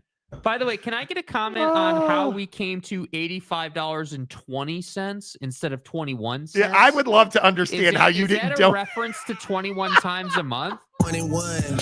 Can you do something for me? How did you not donate the extra penny? That's what I'm saying, dude. Oh, but I thought we weren't supposed to be eating at McDonald's onions right now. Listeria. Wow. Yeah, that's No, I'm good. Rather just donate the gift card. Okay. You see what I mean? Nah, bro. Polls isn't the issue at all. I don't think he is either. But my hesitation is, and here's the question about the Chicago Bears, because then we really got to get to BYU. If you allow Ryan Poles, the current general manager, to hire this next coach, and I think they will. Right. If that next coach is a flop and you wind up trading or cutting Caleb Williams, you're firing Ryan Poles. Can we all just get on board with that? Yes. I'm okay if Ryan wants to hire the coach, and I think a lot of people are starting to build momentum behind Cliff Kingsbury. I would love Cliff Kingsbury. He has experience with Caleb's nail paint. Like, I'm all in on it. I need a defensive coordinator. I need the best offensive line coach in the business. Is Jeff Grimes available? And I need Ryan Poles to go out and buy me two guards and draft a tackle. Because this offensive line is a huge problem. Yeah. And yes, eye patch. You need an offensive line in Chicago. Why are you laughing? Because we have what we need. We have what we need. Yeah, we have what we need. You guys are amazing. You guys are amazing. And I really, really appreciate the fact that you guys have donated thousands of dollars to feed hungry kids. It is what this show is about. This show is not about arguing over Instagram blockage. Yeah. Or did you send me my email? That's not what this show is about. Right? And that's the hard part for me is I don't get down with that. Yeah. All right. So that one's in. You sent me 2, right? Yeah, I sent you 2. Yeah. This one's in. Okay. So the first one is 1 cent for the Advocates. It's Calford, bro. You see what I mean? You see how funny this is? That's dude? funny. That's funny material. That is funny. That's making it better. To level the amount, 21 cents. This is Eric and wherever you're saying. Eric in Raleigh, who's actually in Durham. Right. Like yeah. it's not. That's amazing to me. That's amazing to me. I think because Eric in Raleigh, who's actually in Durham. Yeah. The RJC detective work is pretty good. Yeah. But Maury's kids with the burger song, and it's Maury. He's got a family. It's Thanksgiving and Christmas. I think we go Brandon, and I would give it to Calford. He never takes the gift card. He always says, give it to somebody else. We can do that. If you guys want us to just lop on $100 on top of donations, we're happy to do that. But I think... Okay, we have a couple more here. Maury's son has now donated. Okay. If the memo section's good on this one, I think Maury probably is going to win. It's kind of funny. And then I have... Bro, how many more do we have here?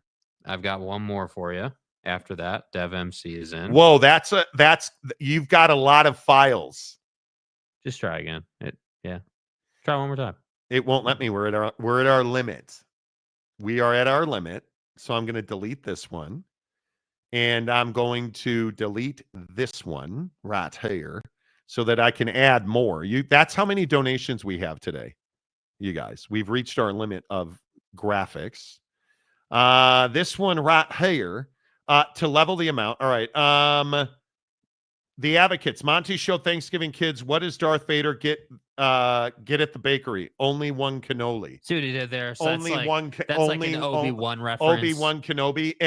And again, I would say the donation's 1 penny. Yeah. Nice job, dude. Really nice. Really nice. I think Maury's probably in the lead for one. Only one cannoli. Maury's whole family is now invested. Yeah, only one cannoli. That's pretty good. So I want to say this one you just sent me, right? Yeah, I just sent you one more. Yep. So am I missing one? I think I might be missing one. Let's see if this is one. Dadgum diggity nabbit. Okay, we'll delete this one. Then we'll... This is incredible. We've never reached this limit before. Yeah. Because you guys have sent so many. Yeah. Okay, so there's that one. Yes. Okay, so that's Maury's. Yes. Let me bring in this one right here. Right here. Let's see. Because Mike Gundy said I'm poor and a loser, feed the kids for $5. Dev MC. Dev MC. Yeah. Let's go, Dev MC. Appreciate it. See, this is what we're doing, you guys. Like it is. Mike Gundy is a loser because Mike Gundy said I'm poor and a loser. Okay. See, I like that. See, this is a reference to a Mike Gundy video. And Dev MC, I don't believe has ever won anything on this show. I don't believe so, but I could be wrong. I like it. Okay. So I think I missed one and I just want to see what it is. What happened? Is it this one right here that I missed? Could be wrong. I don't think it is.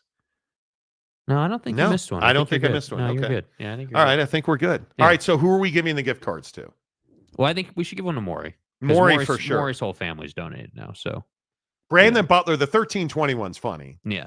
But Dev MC has never won anything.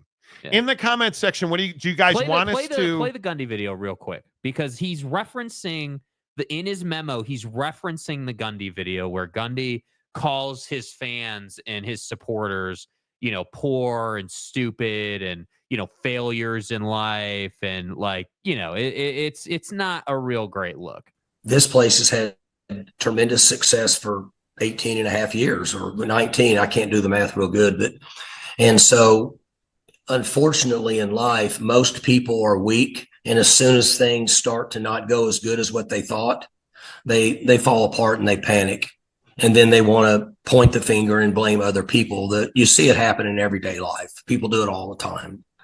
That's why I refuse to watch the TV and watch the news, because I get tired of people complaining and bitching about this and that versus just doing something about it and trying to figure out a way to make it better.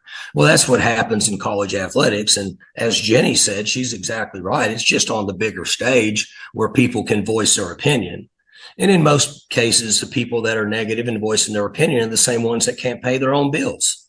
They're not taking care of themselves. They're not taking care of their own family. They're not taking care of their own job, but they have an obligation to speak out and complain about others because it makes them feel better. But then in the end, when they go to bed at night, they're the same failure that they were before they said anything negative about anybody else. Jeez, Louise. Dude, that's rough. What an a-hole. That's wild. All right. Yeah. I think we give one to Brandon Butler because he's grow-cocking his way. As he said, where is it? I'm Grococking my way to the win. And all the long times know that reference. Maury or Dev MC? That's the question. The stadium guy says, I vote for Dev MC considering I'm also poor and a loser. You know. But you're taking care of the pedo priest. Right, but you shouldn't be poor because I sent you the gift card last week, bro. Yeah, it is. Hella low cash, Gumby. Yeah, it is. All right. Well, let's do Brandon Butler. All right. I think we have to do Maury Alvarez.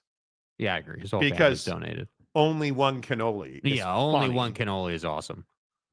And then I think we break off Dev MC as well. And by the way, wasn't it Maury Alvarez's kids who provided us with the Hey Two Holes drop? Yes. Hey, right? 2 holes. Hey, 2 holes. Pretty sure it is. Yeah. Pretty sure it is. All right, there you go. Cool. Let's talk football. Let's get to the games. Because this BYU game's huge. I think in this, when we started talking about this, remember we said, is Colorado being set up to fail against Utah? I think they are with that schedule. Mm-hmm. But this is the one you got to talk about because this game's terrifying. And I think we've talked about this a lot on the show. I think 8:15 kickoffs in Provo are where the visitor goes to die. And that needs to be the case this weekend. BYU style points matter. When you are not everybody's All-American and your name doesn't start with Alabama and your conference doesn't start with the SEC, you need style points. And one of my biggest questions about Kalani Sitake has always been, is he willing to garner style points? I think it's a huge question. And when you look at where BYU is, obviously we're talking about a team that controls its own destiny. If they run the table, they probably are in no matter what happens in the college football playoff. Whether they win the Big 12 championship or not, I think if BYU wins these next 3 games, they're in the college football playoff, which would be one of the most remarkable stories I think we have ever seen in college football. And I think, again, the bigger question is, can they win this Kansas game? Because what happens going forward doesn't matter. Can they win this Kansas game? I think Kansas is one of the most lethal running attacks that we've seen in college football this year. Certainly in this conference, they're one of the best running teams in this conference. When they run, including Jalen Daniels, they win. But you have a really fast and physical linebacking core, and you have a secondary that tackles well. The question is, can this BYU defense be disciplined enough? And can this BYU defense stop the run and contain Jalen Daniels enough to win this football game? Jake, I think that's one of the biggest questions. Absolutely. I think that BYU's propensity to give up yards on the ground is something that has to be talked about in this game as we head up to it or lead up to it. I think, my biggest concern here is that you have a team in Kansas that has a mobile quarterback and a really good running back. And those two together can give BYU problems, and the thing with Oklahoma State in that game was that, you just didn't execute your run defense scheme. And so Ollie ran all over you. And in this game, I don't think that they're going to struggle to stop the run in this game. Like Kansas will run the ball, but I don't think you're going to get gashed in this game. I could be wrong, but I'm just thinking you're preparing for a team that their primary attack offensively is running the football. Jalen Daniels is not some prolific thrower of the football. So to me, if you're BYU, you're preparing this whole week for, hey, we really got to tackle. Can't have missed tackles this week, and we really got to be disciplined to our assignments, right? We got to be assignment sound, as everybody always says. We got to have our gap discipline and be in the right place at the right time, taking good angles. And I think if you do that, you're going to be just fine in this game, because what ultimately the defense has to do is put Kansas in 3rd and 6 plus every time. That's where you need to be. You need to be in down and distance where it's a passing situation, where you're not going to run the football to try to get the first down. So if you think about it, if Kansas is playing most of the game offensively on BYU's side of the 50, that's going to be a big problem for BYU. But if BYU can hold them down, push them back, keep them in their own end of the field, I think you're going to see a really quality performance as far as BYU is concerned. And for me, I would expect that out of a BYU team. It's going to be cold. It's at night. It's at Lavelle. Crowd's going to be crazy. We know what this environment is. So for me, I'm not concerned about this game, but I think there are several core things that BYU has to do in order to win against a team like Kansas. I think the biggest question is who wins the turnover battle, because that's going to determine the game. KU has not beat an FBS level competitor this year when it has a single turnover in a game. It is 0-6 when it doesn't produce 467 yards of offense in a game. They need 467 yards of offense to win a game. Let that sink in. They're 0-6 when they finish below that. BYU's defense is fast and physical. They take the football away at an exceptional level. Kansas seems to enjoy giving the ball away. I understand that you beat Iowa State. I understand that you love playing spoiler here. I don't believe it happens in Provo tomorrow night. I think the biggest question is 56.5 points. Right. I think BYU wins this game and covers that number. I have no doubt about that. And to your point, 9 interceptions for Jalen Daniels on the season. Yeah, I think I'm curious who comes out in a hot start. I think Kansas does. And I think BYU runs Kansas down because it's at altitude in low 30s, high 20s weather. I think BYU will run Kansas down. I think this is a come from behind win. And I think it is something in the order of 37-34. BYU wins the game. Yeah, you look at you look at last week for Kansas playing Iowa State, and it's not like that was some scintillating throwing performance out of Jalen Daniels. I mean, 12 of 24, 295 yards, 2 touchdowns, no interceptions. But you start to look at the rushing attack, and that's where this whole situation of, I'm telling you, Devin Neal and Jalen Daniels together turn this offense into sort of like this two-headed attack, and then they work off of that. And, I look at Devin Neal last week against Iowa State's defense, and I know Iowa State hasn't been playing as well. That defense, for whatever reason, has fallen off a little bit. But, 18 carries for 116 yards, 6.4 average, 2 touchdowns. So not only do they lean on him in the red zone, they're leaning on him to work down the field. So to me, when I look at this game, I look at, Kansas' game against Iowa State last week, and I say, hey, 16 points for Iowa State in the fourth quarter against Kansas last week. This is a team, to his point, that gets out to good starts, but then the team they're playing runs them down. So I would expect BYU to come out and be focused on defense and look to get stops and then build the offense. I would be a bit surprised if we saw a game in the first quarter where you've got bombs down the field out of BYU and, Darius Lassiter or whoever you want to point to is just having, these huge gash plays. I would fully expect BYU to come out and look to run the football, establish possession, establish control in the game, and force Kansas into a position where they're going to have to throw to stay in this game. Because if you do that, you're going to win this game comfortably. But if you allow Kansas to get ahead of you, if you allow Kansas to turn around and hand the football off, if you allow Kansas to play the kind of football they want to play, you will be in trouble in this game. Yeah, I have BYU winning it, but it's a come from behind win. And I think there's going to be a lot of offense. And I think that halftime adjustments, as always, will determine this game. I don't think that BYU has ever seen a running attack like this. I think that you saw a little bit of it against Kansas State, but K-State made so many mistakes. Avery Johnson is who we thought he was. I think Jalen Daniels is a dynamic performer who I would agree, make him throw the football to win the game, and you will turn him over. And so the question is, what does Jay Hill have in his bag of tricks to force Kansas to throw the football? And I think you're going to have Glasgow and Kelly and that group of linebackers just have a phenomenal performance. And I think that Tyler Batty and Mangelson and that group up front is going to have to be really stout and really gap sound. And I think that if you are the BYU linebackers, I think it is absolutely critical you are disciplined at the edge. I think it is absolutely critical you do not overrun Jalen Daniels, not even one time. And I think you're exactly right. Force this to be Devin Neal running the football. Yeah. Force this to be, hey, Jalen, look, man, I understand you're a dynamic character. You run that football through this gap, and I'm going to put my helmet in your sternum. Yeah. I'm going to hurt you because it's 30 degrees and it hurts to play football. We're used to it. You're not. Yeah.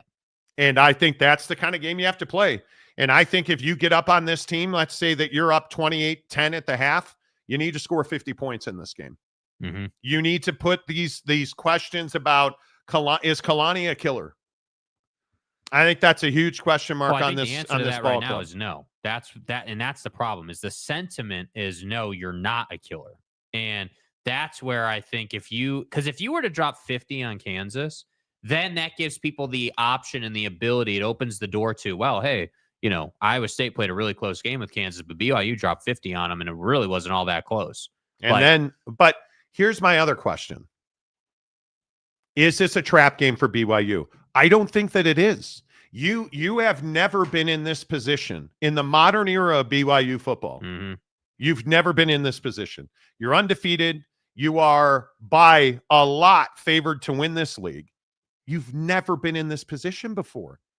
You've begged your way into this conference.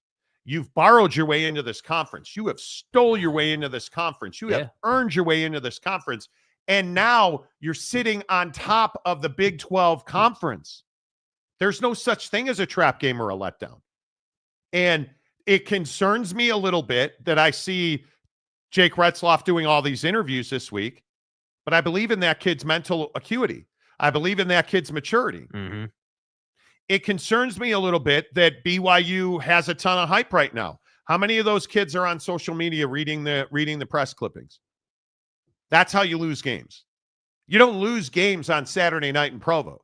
If you're BYU, when are you losing the Kansas game? Mm-hmm. Wednesday, Thursday, and Friday. Yeah, when you got comfortable in your preparation. When you've lost the edge and maybe you're not running that route as hard in practice. Maybe you're not lifting all them weights as hard as you used to because now you're undefeated and you're going to the championship game, but you got to win these next three. I don't think that's who Jay Hill is. I don't think that's who Kalani Sitake is. Agreed. I think Kalani Sitake is sending the message, this is where we are. We didn't come this far to simply come this far. We didn't lift all them weights to just come this far. We didn't run all those sprints to just come this far. BYU will win this game. It may not be pretty. They may not always lead it, but BYU at the end of the night at home in cold conditions on a Saturday night, KU's dreams of being a spoiler come to Provo to die. I think BYU wins 37-34. Man, that would be a roller coaster of a game. Because you have to side with BYU. I mean, this kicker, dude, has he missed ever in his entire? I think he was kicking field goals in the womb. Yeah. Like, has this kid ever missed? No. They have a lot of advantages. I think that. I mean, I like a mid-30s point total for BYU. Absolutely. This team has consistently scored over 30 points. The Utah game was one of the first times they struggled to break 20. So, that's the best defense in the Big 12. They played like it. I think I'm kind of with you. I trust that Kalani Sitake and Jay Hill have the team ready to perform. I think that, and again, we talk about Aaron Roderick every week. The play calling is what it is, but I do think offensively, his guys all year have been ready to run the game plan they've put out, right? Like maybe we disagree with the game plan a little bit and like how you went about calling the plays and situational stuff, but it's never been a thing this year where we've talked about, well, they just didn't really look committed to what they were trying to do. This team, I feel like on both sides of the football and in special teams, by the way, is completely sold and bought into, hey, if we do our job at a really high level, we're going to beat the team on the other side of the line of scrimmage. And that's where I feel like in this game, BYU understands, hey, we came out of the Utah game. There was a lot of drama in that game. We need to come out and prove a point this week. And that's why, for me, I feel like this is going to be a 35, 38 point performance for BYU. And I think they hold this Kansas team to the mid-20s. I think they win this game. I think they take control in the second half. And I think they pull away from Kansas mid-third quarter. And I think the biggest question that I have about KU is, can your defense match your offense? Because, again, I pointed this out yesterday. Look at all the top offensive teams in the conference when it comes to yards per game. UCF, Texas Tech, TCU, Iowa State, Cincinnati, K-State, Kansas, Baylor, and then at number 9, it's BYU. And then it's Arizona State and Colorado. The best teams in this league don't have the best offenses. Right. But what do they have? They have balanced defenses. BYU is 3rd in the league in defense, giving up 323 yards a game. KU is 11th, giving up 382 yards a game. And I think your point that you've been making all week about altitude and getting tired, that's where I think BYU starts to walk away from them in the second half. I think that you will see KU, they'll get off to a good start. They'll run the football, feel some momentum. They'll get tired in the second quarter. BYU will have a big second quarter. They'll come out in the second half, and KU will be completely flat. BYU will run away. And when I say altitude, when has KU at any point in this year been 1,000 feet above sea level? Illinois, UNLV, West Virginia. And I would remind you, at Illinois, they're road games. At Illinois, at West Virginia, at Arizona State, at Manhattan, Kansas. And then in Kansas City for Iowa State, Houston, TCU, UNLV, and Lindenwood. So you're saying the answer's never. The answer's never, ever. Right? And I think that that's a real thing. I think when you look at the way that Kansas plays, I think you're looking at, I think their highest altitude was Morgantown, West Virginia, which is 960 feet. I was looking last night above sea level. Well, I got news for you, and let me just double check for you. Yeah. Provo, Utah. I'm gonna guess, and I could be wrong about this. Mm-hmm. I think it's more than 961 feet. Yeah. It's 4,550 feet above sea level. Your lungs are going to bleed. It's cold air that constricts your chest. Mm-hmm. And I think it is very difficult to expect Kansas to perform at a high level. Mm-hmm. I think BYU wins the game, and I think it's going to be very interesting. BYU has Connor Payback too. Well, they lost a lineman this week as well. I think that's huge. So I don't know. We'll see. Phil Venzer. I was amazed to find out how many Big 12 podcasts there are on YouTube. A ton. Yeah. And I don't know. I think we get pigeonholed as you're this show. Right. Are we a Big 12 show? I have no idea. Do we prep our show to be a Big 12 show? We don't. But when BYU and Colorado are sitting on top of the Big 12, we're a Big 12 show. Mm-hmm.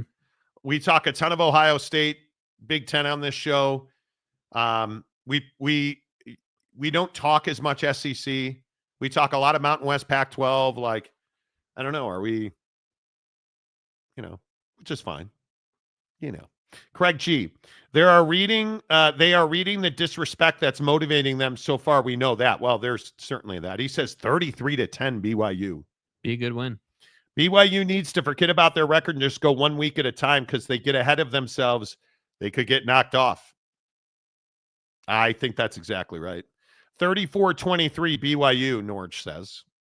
It'd be amazing. Geoff. I read on Twitter this week that a dude named his baby William 10 hours after Will Ferrin made that kick. Please don't name your kids after athletes. Saquon's a good name, but don't name, John Kurtz does a good Big 12 slanted show as well. He does a very good show.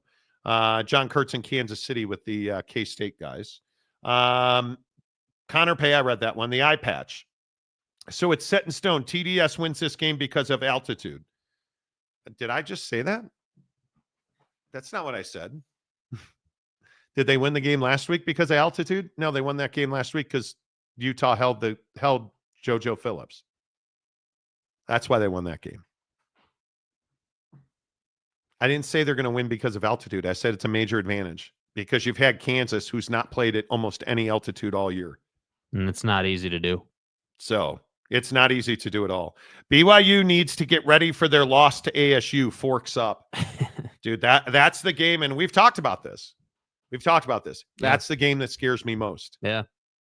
If I'm a BYU fan, that trip to the Dillinghams is what I'm worried about.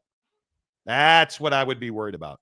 You are damn sure not a Big Ten show. Yeah, I know, right? SEC show, bro. Come on. You know. Come on.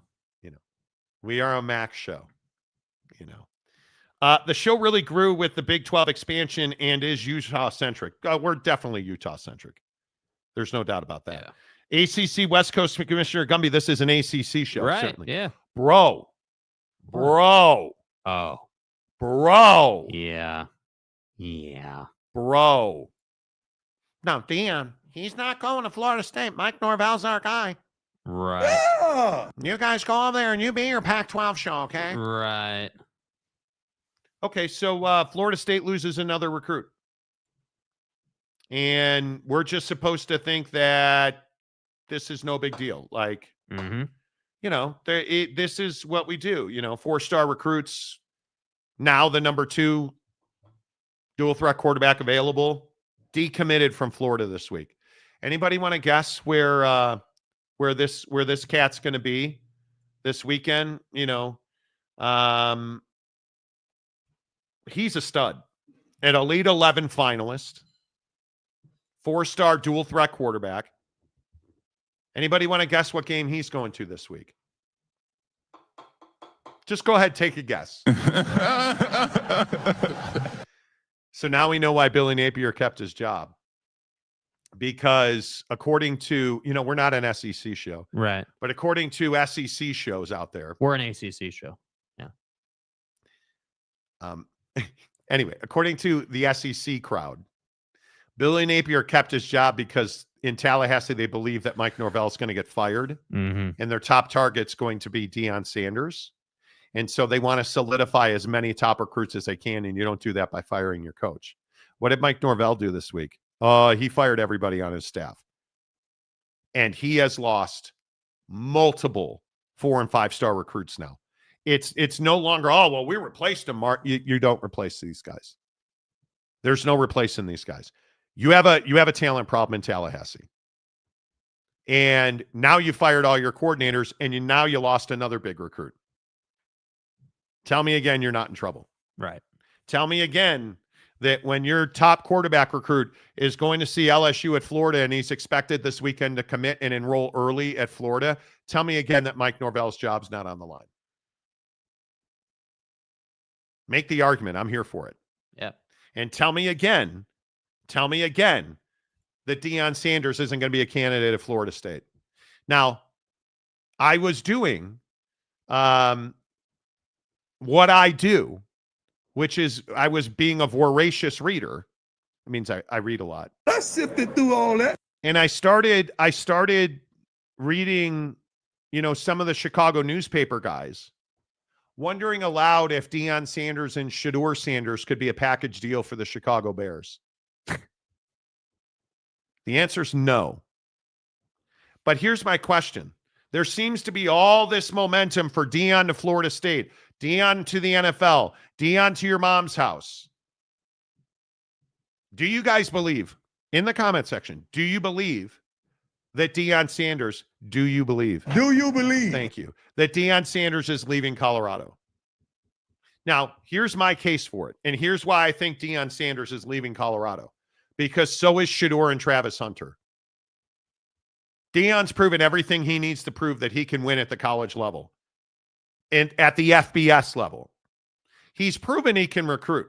I reminded somebody yesterday, Travis Hunter was the #1 high school recruit in the country. And he went to play for Deion Sanders at Jackson State.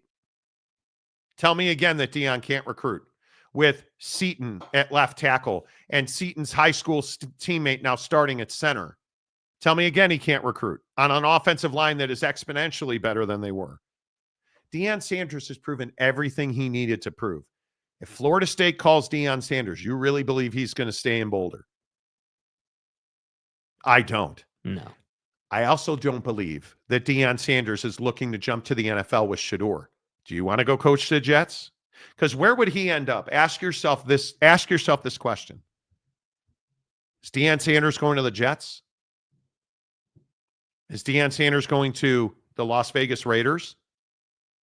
A lot of people talking about the Las Vegas Raiders. Is Deion Sanders going to Jacksonville, Florida to coach the Jags? A lot of people talking about the Jags and Deion. I don't think he's going to the NFL. I think Deion Sanders. I think there are 2 college jobs he would leave Boulder for. The Texas Longhorns or the Florida State Seminoles. I think other than that, he's not going to any other smaller school. And how many schools? And I think this is where the Colorado conversation comes in. Aren't most schools for Deion Sanders a step down from Colorado? I think they are. He's got a blank check there. He's got great facilities. He's got great support. He's got the administration behind him. Why would you leave that to go to Baylor? Facts. You're not leaving Colorado to go to Baylor. You're leaving Colorado to go to Austin. You're leaving Colorado to go to Tallahassee. And last time I checked, Steve Sarkisian's not going anywhere anytime soon. Deion Sanders, if he gets a phone call from the boys in Tallahassee, he gone. I think it is. I think one, and we talked about it this week in Colorado fan got all red-assed over it. I know, shocking here on the Big 12 show. Got all red-assed over the fact that Deion Sanders would consider leaving Colorado. He would leave Colorado. Yeah, he would. And has he done great things? Have they supported him? Does he have facilities? Does he have NIL? Does he have yes, and yes? But are you telling me he's not going to make more money, have more facilities at Florida State than he would have in Boulder? Yeah, he would. Because there's only one thing that matters in Florida State, and it ain't your GPA. Right. It's winning football games. And you're one of your best remaining recruits just left with all your other best remaining recruits. Mike Norvell, if there's a hot seat, he's on it. I believe very, very sternly, Deion Sanders isn't going to the NFL. I believe he's going to Florida State. Yeah, I think that if Deion chooses to leave, Florida State would be really attractive to him, and it makes a lot of sense. I think, again, Florida State's got to have the willingness to fire Mike and make that change. But, I think for Deion, the way I would characterize it is he's not going anywhere where his access to the college football playoff and a national championship is less than it is now. And, Florida State has more access to the CFP than Colorado does.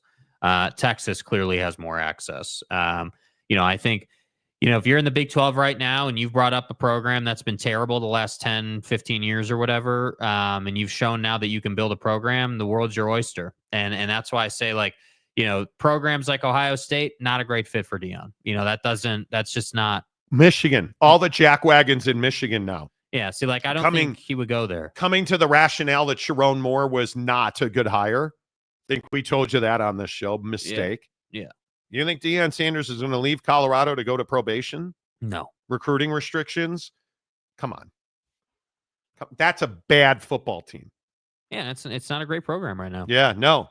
I'm telling you now that Deion Sanders, I think he really likes being in Boulder. I think he really likes being at Colorado. I don't think he's looking to leave. I don't think let's be really specific on this for all the people that like to say we're just we're just you're a hot take guy, Marty. Creating this. Listen, nobody said Deion doesn't like the situation he's in. That's not the conversation we're having, and don't get it confused.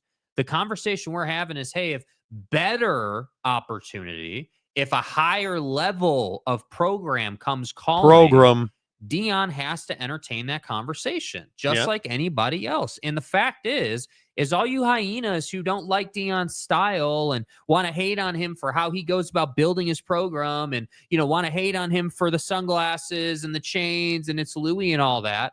The reality of the situation is kids like that. Kids want to be flashy. The best high school football players come into the college level to then go to the league. They want to be somewhere where they can get attention.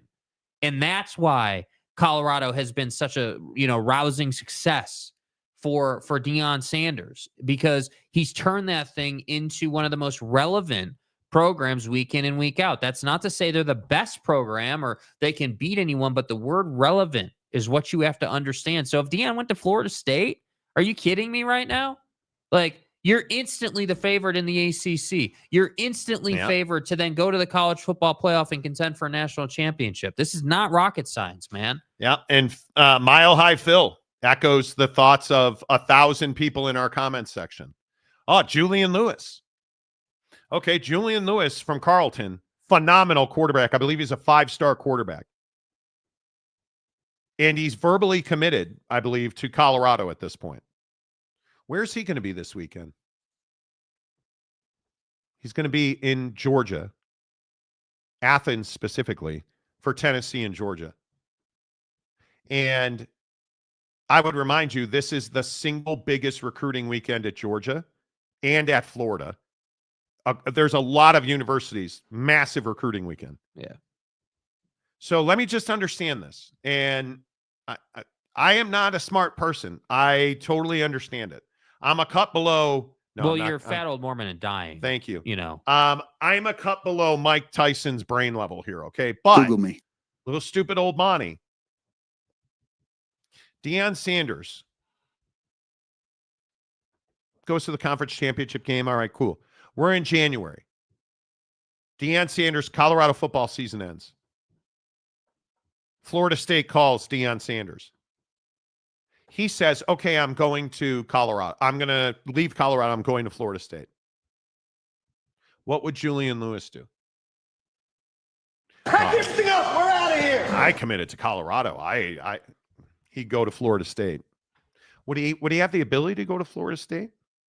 Well, yeah, he would. Because when your coach leaves, what immediately happens? The transfer portal opens. For 30 days. You can go anywhere you want and you don't have to sit out. Could he get to Florida? I think he could. Come on, man. Julian Lewis is committing to Deion Sanders. He's not committing to Colorado. As great as Colorado is, and I believe it is a great place to get an education. The education is amazing. Do you believe? If he's visiting Athens, do you really think he wouldn't go to Tallahassee? Come on now. Do I think that Deion's going to leave? No. Do I think he wants to leave? No. Do I think he views Colorado as a stepping stone? I don't. Florida State calls Deion Sanders as going to that job. That's what I think. I don't think there's many other schools in the country. As I just said, I think Texas and I think Florida State could pull Deion Sanders out of Boulder. Yeah. I don't think he's going to the NFL. I don't think he's going to coach Shedeur. It doesn't make sense to. That's the problem. And he said repeatedly that's not what he's after. He's not trying to get to the NFL. He wants to win a national championship in college. Yeah. Then I could see, okay, have the conversation. But this is also a guy who doesn't want to work the rest of his life. He's talked about that as well. Doesn't need to. No, he doesn't need to be coaching now. Yeah. He doesn't need to be coaching now. My point is, he's only going to Texas or Florida State. Yeah. Colorado's not a stepping stone. Julian Lewis isn't committing to Colorado. He's committing to Deion Sanders. I think it is what it is. And I think that's tough. Have you seen the tight end that committed to CU? He is huge. He confirmed that Deion is staying.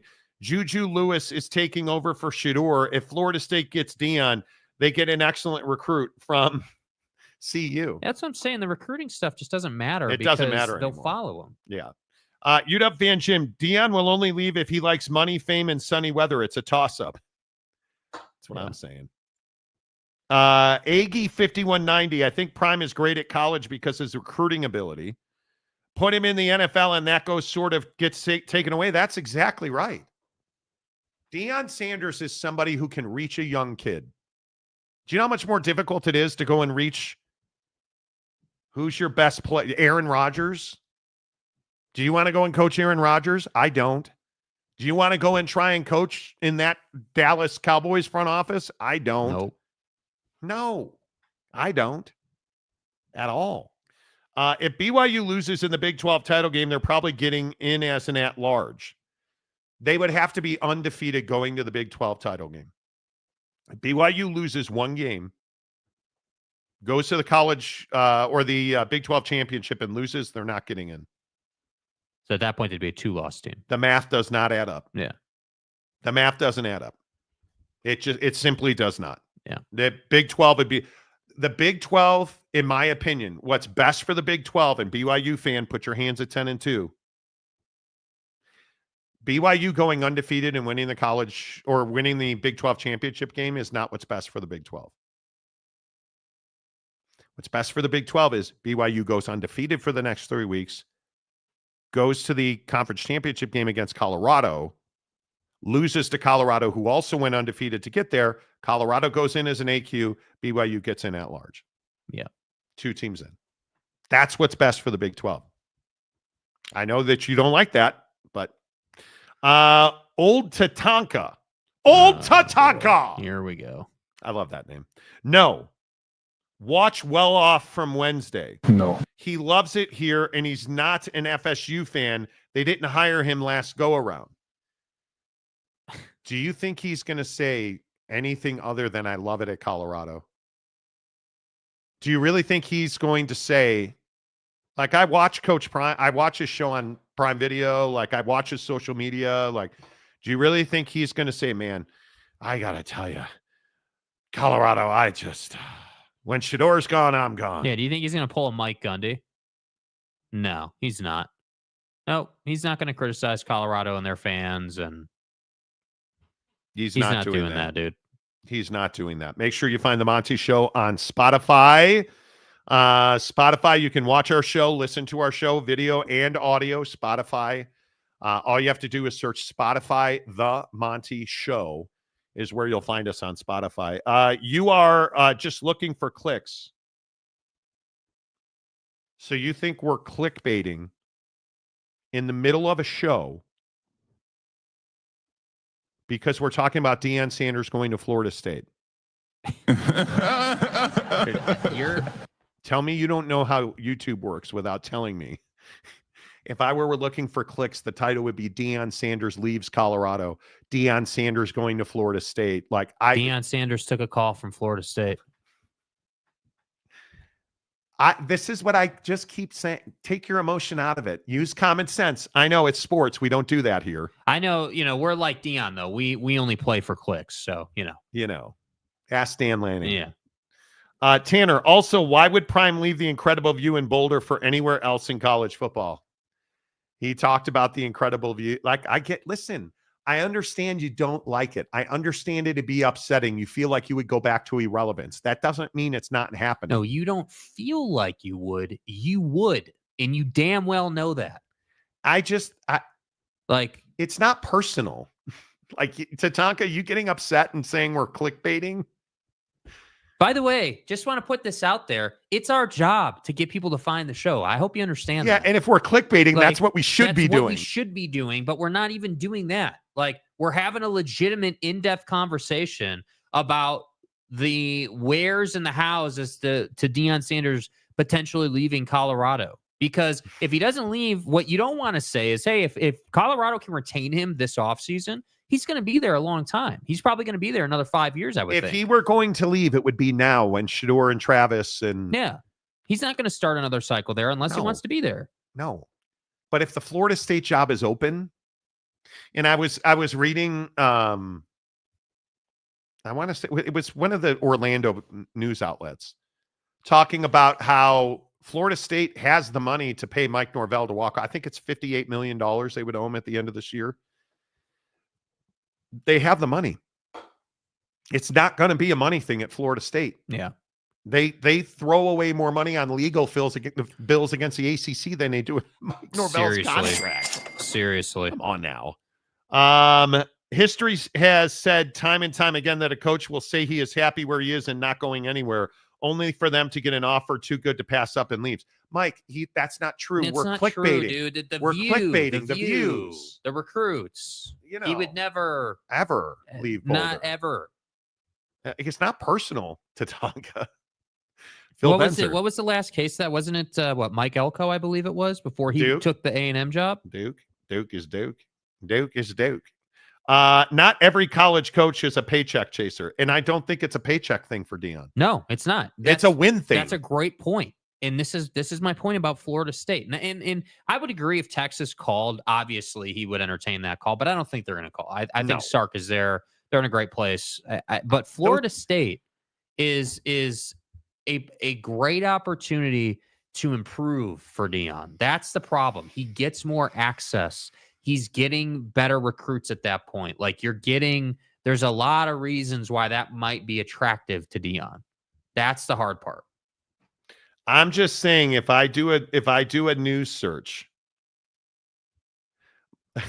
there's multi-athlon. Deion Sanders' son sends 7-word message about Florida State news. Like, if we're clickbaiting, we're doing a really terrible job. Like, go do a news search Via social media. Like, come on. Yeah. Like, Paul Feinbaum did a whole segment on this yesterday. You guys. That's why we have Feinbaum. I don't know why everybody makes it personal. Paul Feinbaum was talking about this yesterday on the show. It's the biggest fall off in the history of college football, Feinbaum said regarding Florida State. I mean, Michigan, they lost their head coach. 3 to 5 losses was projected. 3 would have been great, 4 likely, 5 disappointing, but Florida State was a top 10 team when the season began. There's no excuse. Mike Norvell has literally lost all the goodwill he had a year ago. It's all gone. Yeah. Right? Like, Deion couldn't get a phone call from Florida State a couple of years ago, but in fairness, what had he done? Question.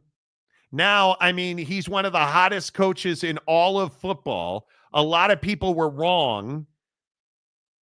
Deion proves people wrong. It's what he does, like it's his job. He's also arguably the most famous football player ever to step foot in that stadium. Yeah. It's inconceivable, or is it, that Florida State would say, hey, Deion, we want you back. Yeah, it's not inconceivable. No. And Tatanka and everybody else in Boulder country, we're not the only ones saying it. 2 weeks ago, yeah, we were probably the only ones saying it. Now everybody's saying it. You lost your recruits. You're firing Mike Norvell. If you can get Deion Sanders. Yes, exactly right. Exactly right, Gumby. Spinal. Yeah, bro. Right? Like, that's just what it is, man. Spinal. Chris C. Juju Lewis is going to commit on national TV. Deion is working in the background to set it up in December. Cool. Again, that does not matter. Who is he committing to? Is he committing to the Buffs? Is he committing to Colorado? No. He's committing to Deion Sanders. If he's taken a visit to Athens, I understand why. But that tells me he would play in the Southeast. Well, he wants the SRT deal. That could be very true. Could be very true. The stadium guy. Coach Prime to FSU, and that QB who decommitted from Florida State would reconsider if Prime went there. I think he probably would. Yeah. Jeremy Bolton, Coach Prime to Utah State. I've heard that. Yeah. I've heard Great that. job, you know? I've heard he likes to smell manure in the morning. Right. And the view. Chris E. FSU was Prime's dream job. That they ignored him and hired Norvell. Why does that matter? What did Deion Sanders do at any point prior to Colorado to show that he belonged as the head coach at Florida State? It would have been a gimmick. It would have been a stunt. So what had he done to earn that offer? Yep. Geoff, Prime to Utah after Wick gets gone after his last year next year. I've heard the same thing. Yeah. Again, the view. Deion's holding out. He likes the mountain views. Yeah. You know. I'm just saying, like, just don't take everything so goddamn personally on this show.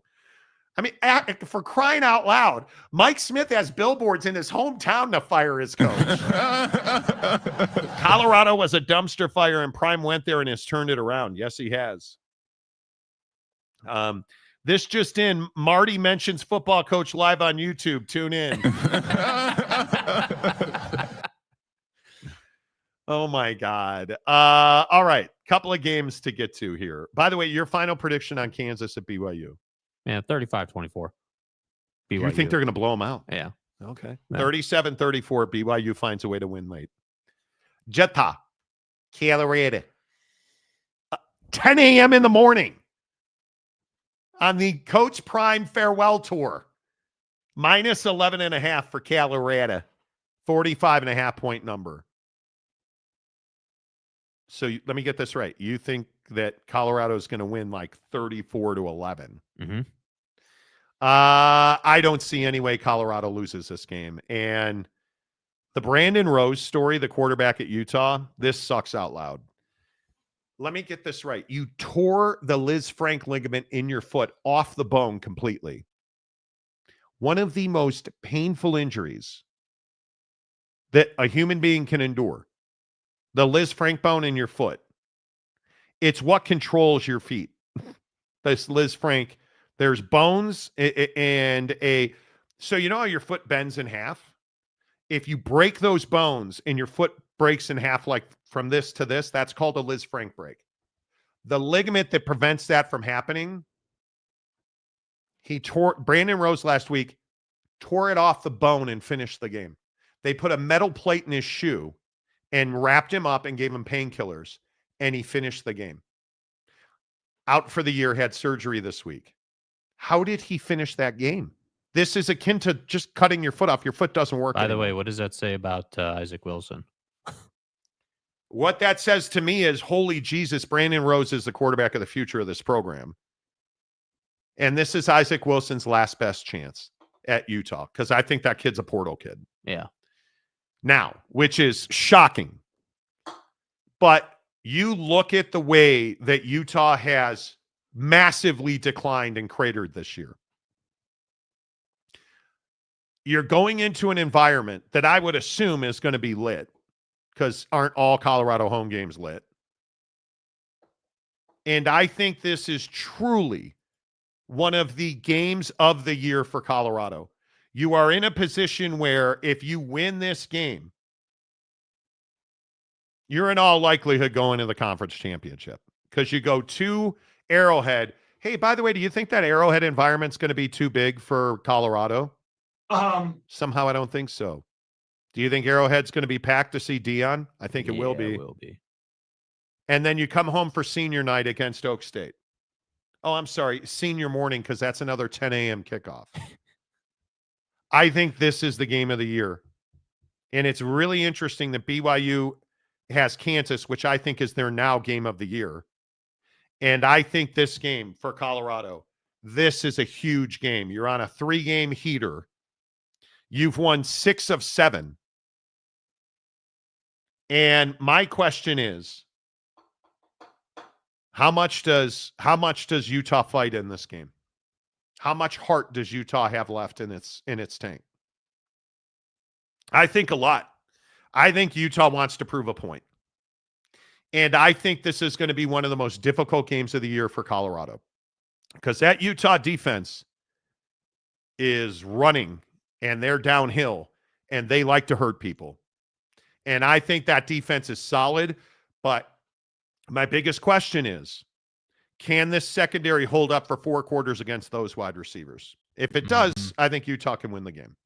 Yeah, and I don't think it can. And I think that the problem is that, you know, one of the biggest takeaways for Colorado's offense coming out of the Texas Tech game was the throw it to the flat game that really bailed Shedeur out multiple times. And they are putting together offensive schemes that are accounting for the fact that their offensive line sometimes can't hold up against the more prolific pass rushes in the conference, which Utah has clearly. And so to me, I would fully expect that Colorado is probably not going to try to run the ball too much against this Utah defense, which I think is a good move. You're not a prolific running team. You know, it's just not what you do.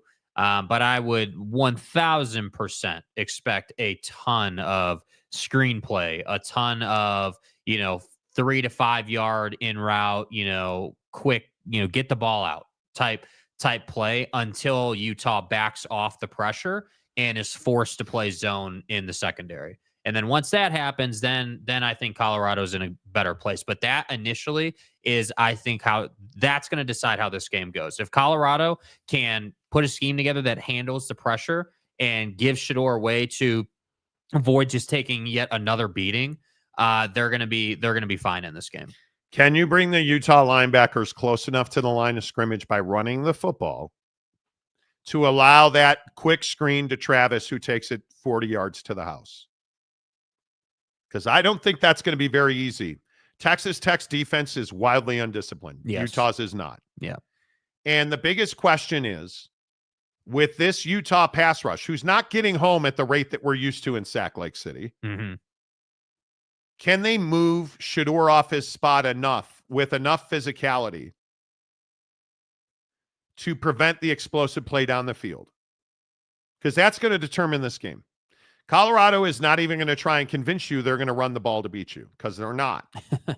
They're going to throw the ball, and it's your job to make sure you don't turn a 10-yard crossing route into a 50-yard touchdown on defense. And this defense usually doesn't do that. They have solid, if not spectacular, but solid corners who cover well. And they are solid. So my biggest question is, can they prevent the explosive play over the top? And I don't know, man. I think you're playing on such a fine margin at Utah, meaning if you were to hold Colorado to 21 points in this game, that's a damn good defensive performance. Like, you're talking about holding one of the most explosive offenses in the Big 12 to 3 touchdowns in an entire football game. That would be crazy. Crazy. And that's what I struggle with is Utah's defense is really, really good. They're disciplined. They play hard. They get after you. But again, a really good defensive performance against Colorado would be low 20s. And I don't think you can score even 14 points in this game. I think that's the problem. The biggest question. Can Utah score? This Colorado defense has been solid. They've won 6 of 7, largely on the back of getting third down stops. Yeah. Which they've done at an increasing rate week after week now. You're not seeing the stupidity that wreaked havoc on this team early in the year. Shiloh Sanders is back at the top of that defense, so they have a lot more stability back there. And by the way, this Utah offense has to run the football. They have to break off big runs for touchdowns. You can get that against Colorado. You can get that behind a really good Utah offensive line, which now might be the best in the conference. I just don't think that you can score 17 points. And I think, to your point, 17's not beating Colorado. They trip and fall on 28 points. Yeah. I think the biggest question is, does Colorado score a defensive touchdown? And if Utah breaks 20 points, they may well win this game, because that's going to take multiple possessions away from Colorado if you score 20 points.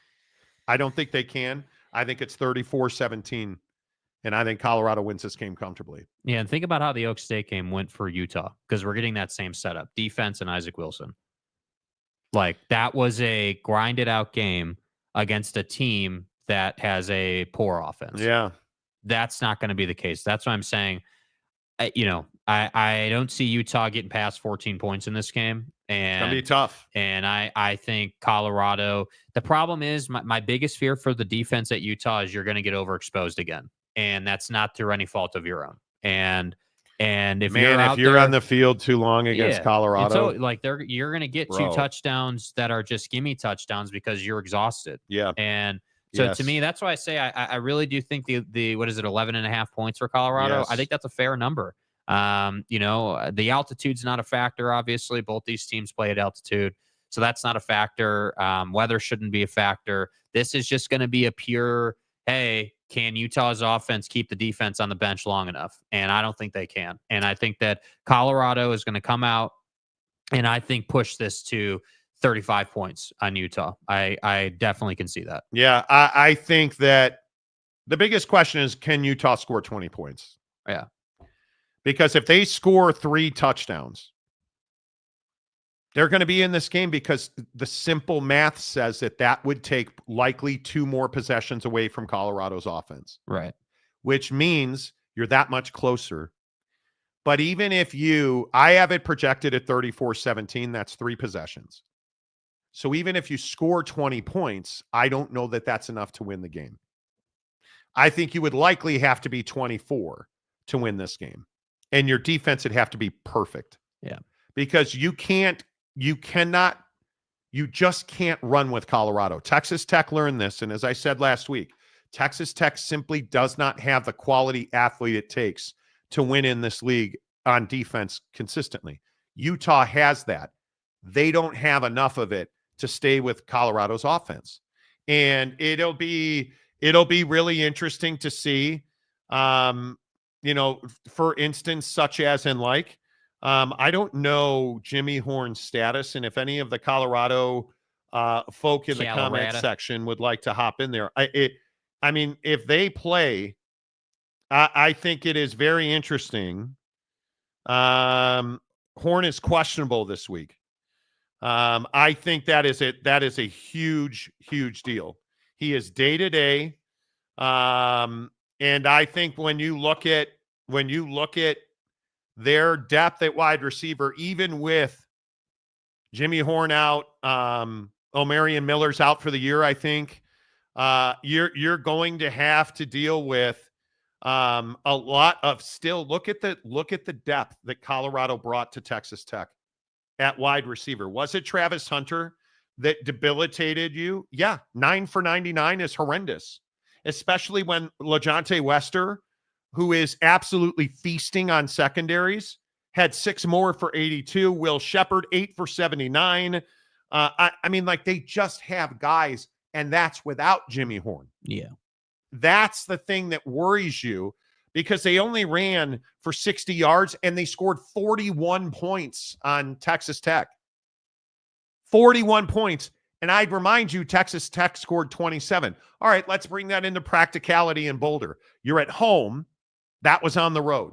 So I'm taking points away from you because it's Utah. So I'm not 41. I'm at 34.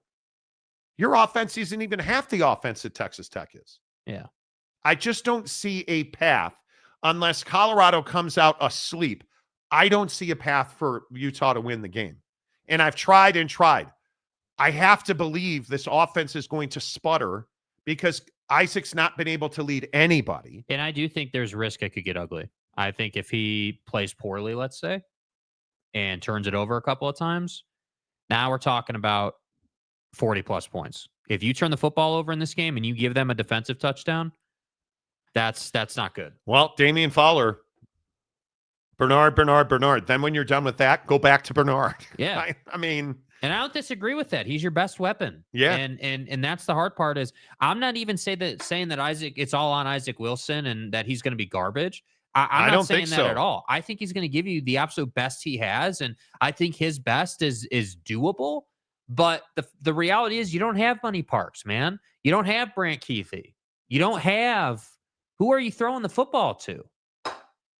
I don't know. They've been wildly inconsistent outside of throwing the ball to Brant Keithy. Yeah. Dorian Singer's been very inconsistent. Had big moments. That's what I'm saying. This is not is Utah going to win the game conversation. Look at Roche with a Wisco badge. What are you doing, Roche? Okay. Mike Smith, Utah needs their A game on defense and offense. Isaac Wilson's got to be the next coming. For them to win this game, we'd have to see something out of Isaac Wilson we've never seen before. Yeah. Yeah. And Mike, you're right. They got to play the game. Right. I think it is really tough right now offensively for Utah. And I have a lot of compassion for what Witt's going through because that's got to be maddening. Yeah. It's got to be absolutely maddening. Arizona at K-State. This game is going to be interesting. I don't know if there's a better story in college football than Kenny Dillingham. And if you want to convince me it is, I don't know what that would be. Now, obviously, you're going to Manhattan. That's going to be very tough. Mm-hmm. That is going to be very tough. In your mind, is there a better story than Kenny Dillingham at Arizona State right now? I mean, the only better story would be what Kalani's done. Nobody saw Kalani doing what they've done this year. I would agree with that. But other than that, no. I think Kenny Dillingham has come in and I think, several weeks ago now, it was like 5-6 weeks ago now, where he told the story about how like he went to ASU. He had gone to football games as a fan, like basically talking about how his world kind of just turned over when he became the head coach at ASU. He was like, this is crazy. And I think, the really cool thing about that is he's young enough that he's able to engage his players in a different way. And that's why they play so hard for him. They believe in him and they they feel like, hey, this is someone who relates to me and understands me, and I'm going to go out and give it everything I have, which is why you see, again, as I talked about earlier in the week, you've got, Scatabo out here in street clothes during a timeout trying to convince Dillingham to let him suit up. Like you don't see that in football typically. So I would agree he's one of the best stories in college football. And I think that Arizona State is one of the most entertaining teams to watch if you appreciate their style of play.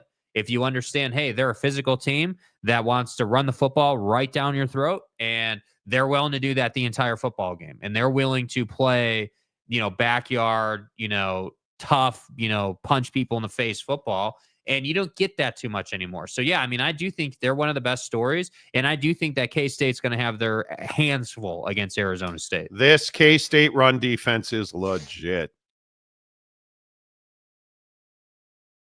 Their injury, they won without him at UCF. But this K-State defense is legit, and it hurts. And they like hurting you. And I think that we've seen K-State all year ball out on defense and have to hope and wonder about Avery Johnson on offense as he grows and develops into somebody that is a passing threat. They've really suffered under the weight of his inability to complete the key moment. And I think when you look at this game, I don't think it'll be any different. I think that Avery Johnson has been so up and down. This game's going to go the way that Avery Johnson goes late. And the thing that worries you is this Kenny Dillingham Arizona State football team never quits. They don't give up. They run hard the entire game. And I think when you look at what this turns into, it's going to be, does Avery Johnson throw interceptions? I think he's got 7 on the year. I think that if he plays well, there's no way for K-State to lose. But will he play well? That's what I don't know. And I think they are pretty flippin' amazing. The fact that Arizona State is 7-2 against the spread this year. 7-2 against the spread is remarkable to me. I think that this Arizona State offense is going to pound Scatabo. That's going to open up opportunities in the pass game. And I think somehow, some way, Arizona State will find a way to cover, but they will lose this game. I think K-State does what it has to do. I think K-State wins. And I think this is 24-21, 21-17. It's going to be a very close game. Yeah, I would completely agree with that. That is exactly, I think Arizona State covers. I think it goes under, and I think it's, it's definitely a game where if Avery turns it over, more than once, they lose. They lose. If they play a clean game, they win. So I think, listen, if you're going to turn the football over, you're going to lose. It is as simple as that. Yeah. If Avery Which Johnson he's shown the propensity to do. If he the problem is Cam Scatabo allows Arizona State to control the clock. And Sam Levitt's good enough to throw you to a win. You can't turn the ball over because you won't get it back. This is Arizona State is what West Virginia was last year in clock control. You give them the ball, they're going to run it down your throat. And the Fighting Dillinghams have shown you that they can control the clock. They embrace that mentality. Yeah, absolutely. And I think it's going to be very interesting to see how that goes. Jesus. Dillingham has done an amazing job of becoming the head coach of a better program in 2 years. Wildly bad football team under Herm Edwards. I have to say, I'm not sure, it's very different with Kenny. It's very much hey, I love coaching ASU because I went to ASU. This is I grew up in this culture. And I think that he really feeds off of that and thrives off of that energy. It's different for him because he's personally invested in that program 100%. Before he was the head coach. So I don't disagree with the sentiment that, hey, this guy's going to get looks. For sure he's going to get looks. But it's going to have to be a really can't turn it down type offer, I think, for him to want to leave ASU. Yeah, I think I would take Arizona to cover and K-State to win, but I could easily see Arizona State winning this game. Yeah. Especially if Sam Levitt doesn't turn the ball over and Cam Scatabo can stay healthy throughout this game, Arizona State very well could win. Mm-hmm. Very well could win. But K-State, that defense is punishing against the run. They've been mediocre against the pass. But when you have a brute like Scatabo, who just doesn't give a hot damn, you have a chance to win games against K-State. And I could see this going either way, but I got to take Arizona State to cover. I think 21-17 is the number that I came up with last night for K-State. I could see it going either way. This is my least comfortable pick of the week. I also, one more point, ASU is disciplined. They don't get penalized a lot. Like in the UCF game, they only had 5 penalties. So that could also be another factor. If they're running it well, if they're not getting penalized, if they're playing their best game, I think they are, a field goal behind K-State at most. There you go. I like it. Have a great weekend, man. Great football this weekend. Can't wait to talk to you guys about it on Sunday, or on Monday, rather. Same thing. Same thing. Make sure you find us on Spotify. Follow our show on Spotify. Subscribe to the podcast on Spotify. Video and audio available to you. Really helps us. Before you leave, hit the like button. Please give us a thumbs up. The Monty Show is always presented by the Advocates. Great job. Great job. Great job. $750 more to the Advocates today to help hungry kids enjoy their Thanksgiving. Appreciate each and every one of you. Until Monday, say goodbye, Jake. Goodbye, Jake.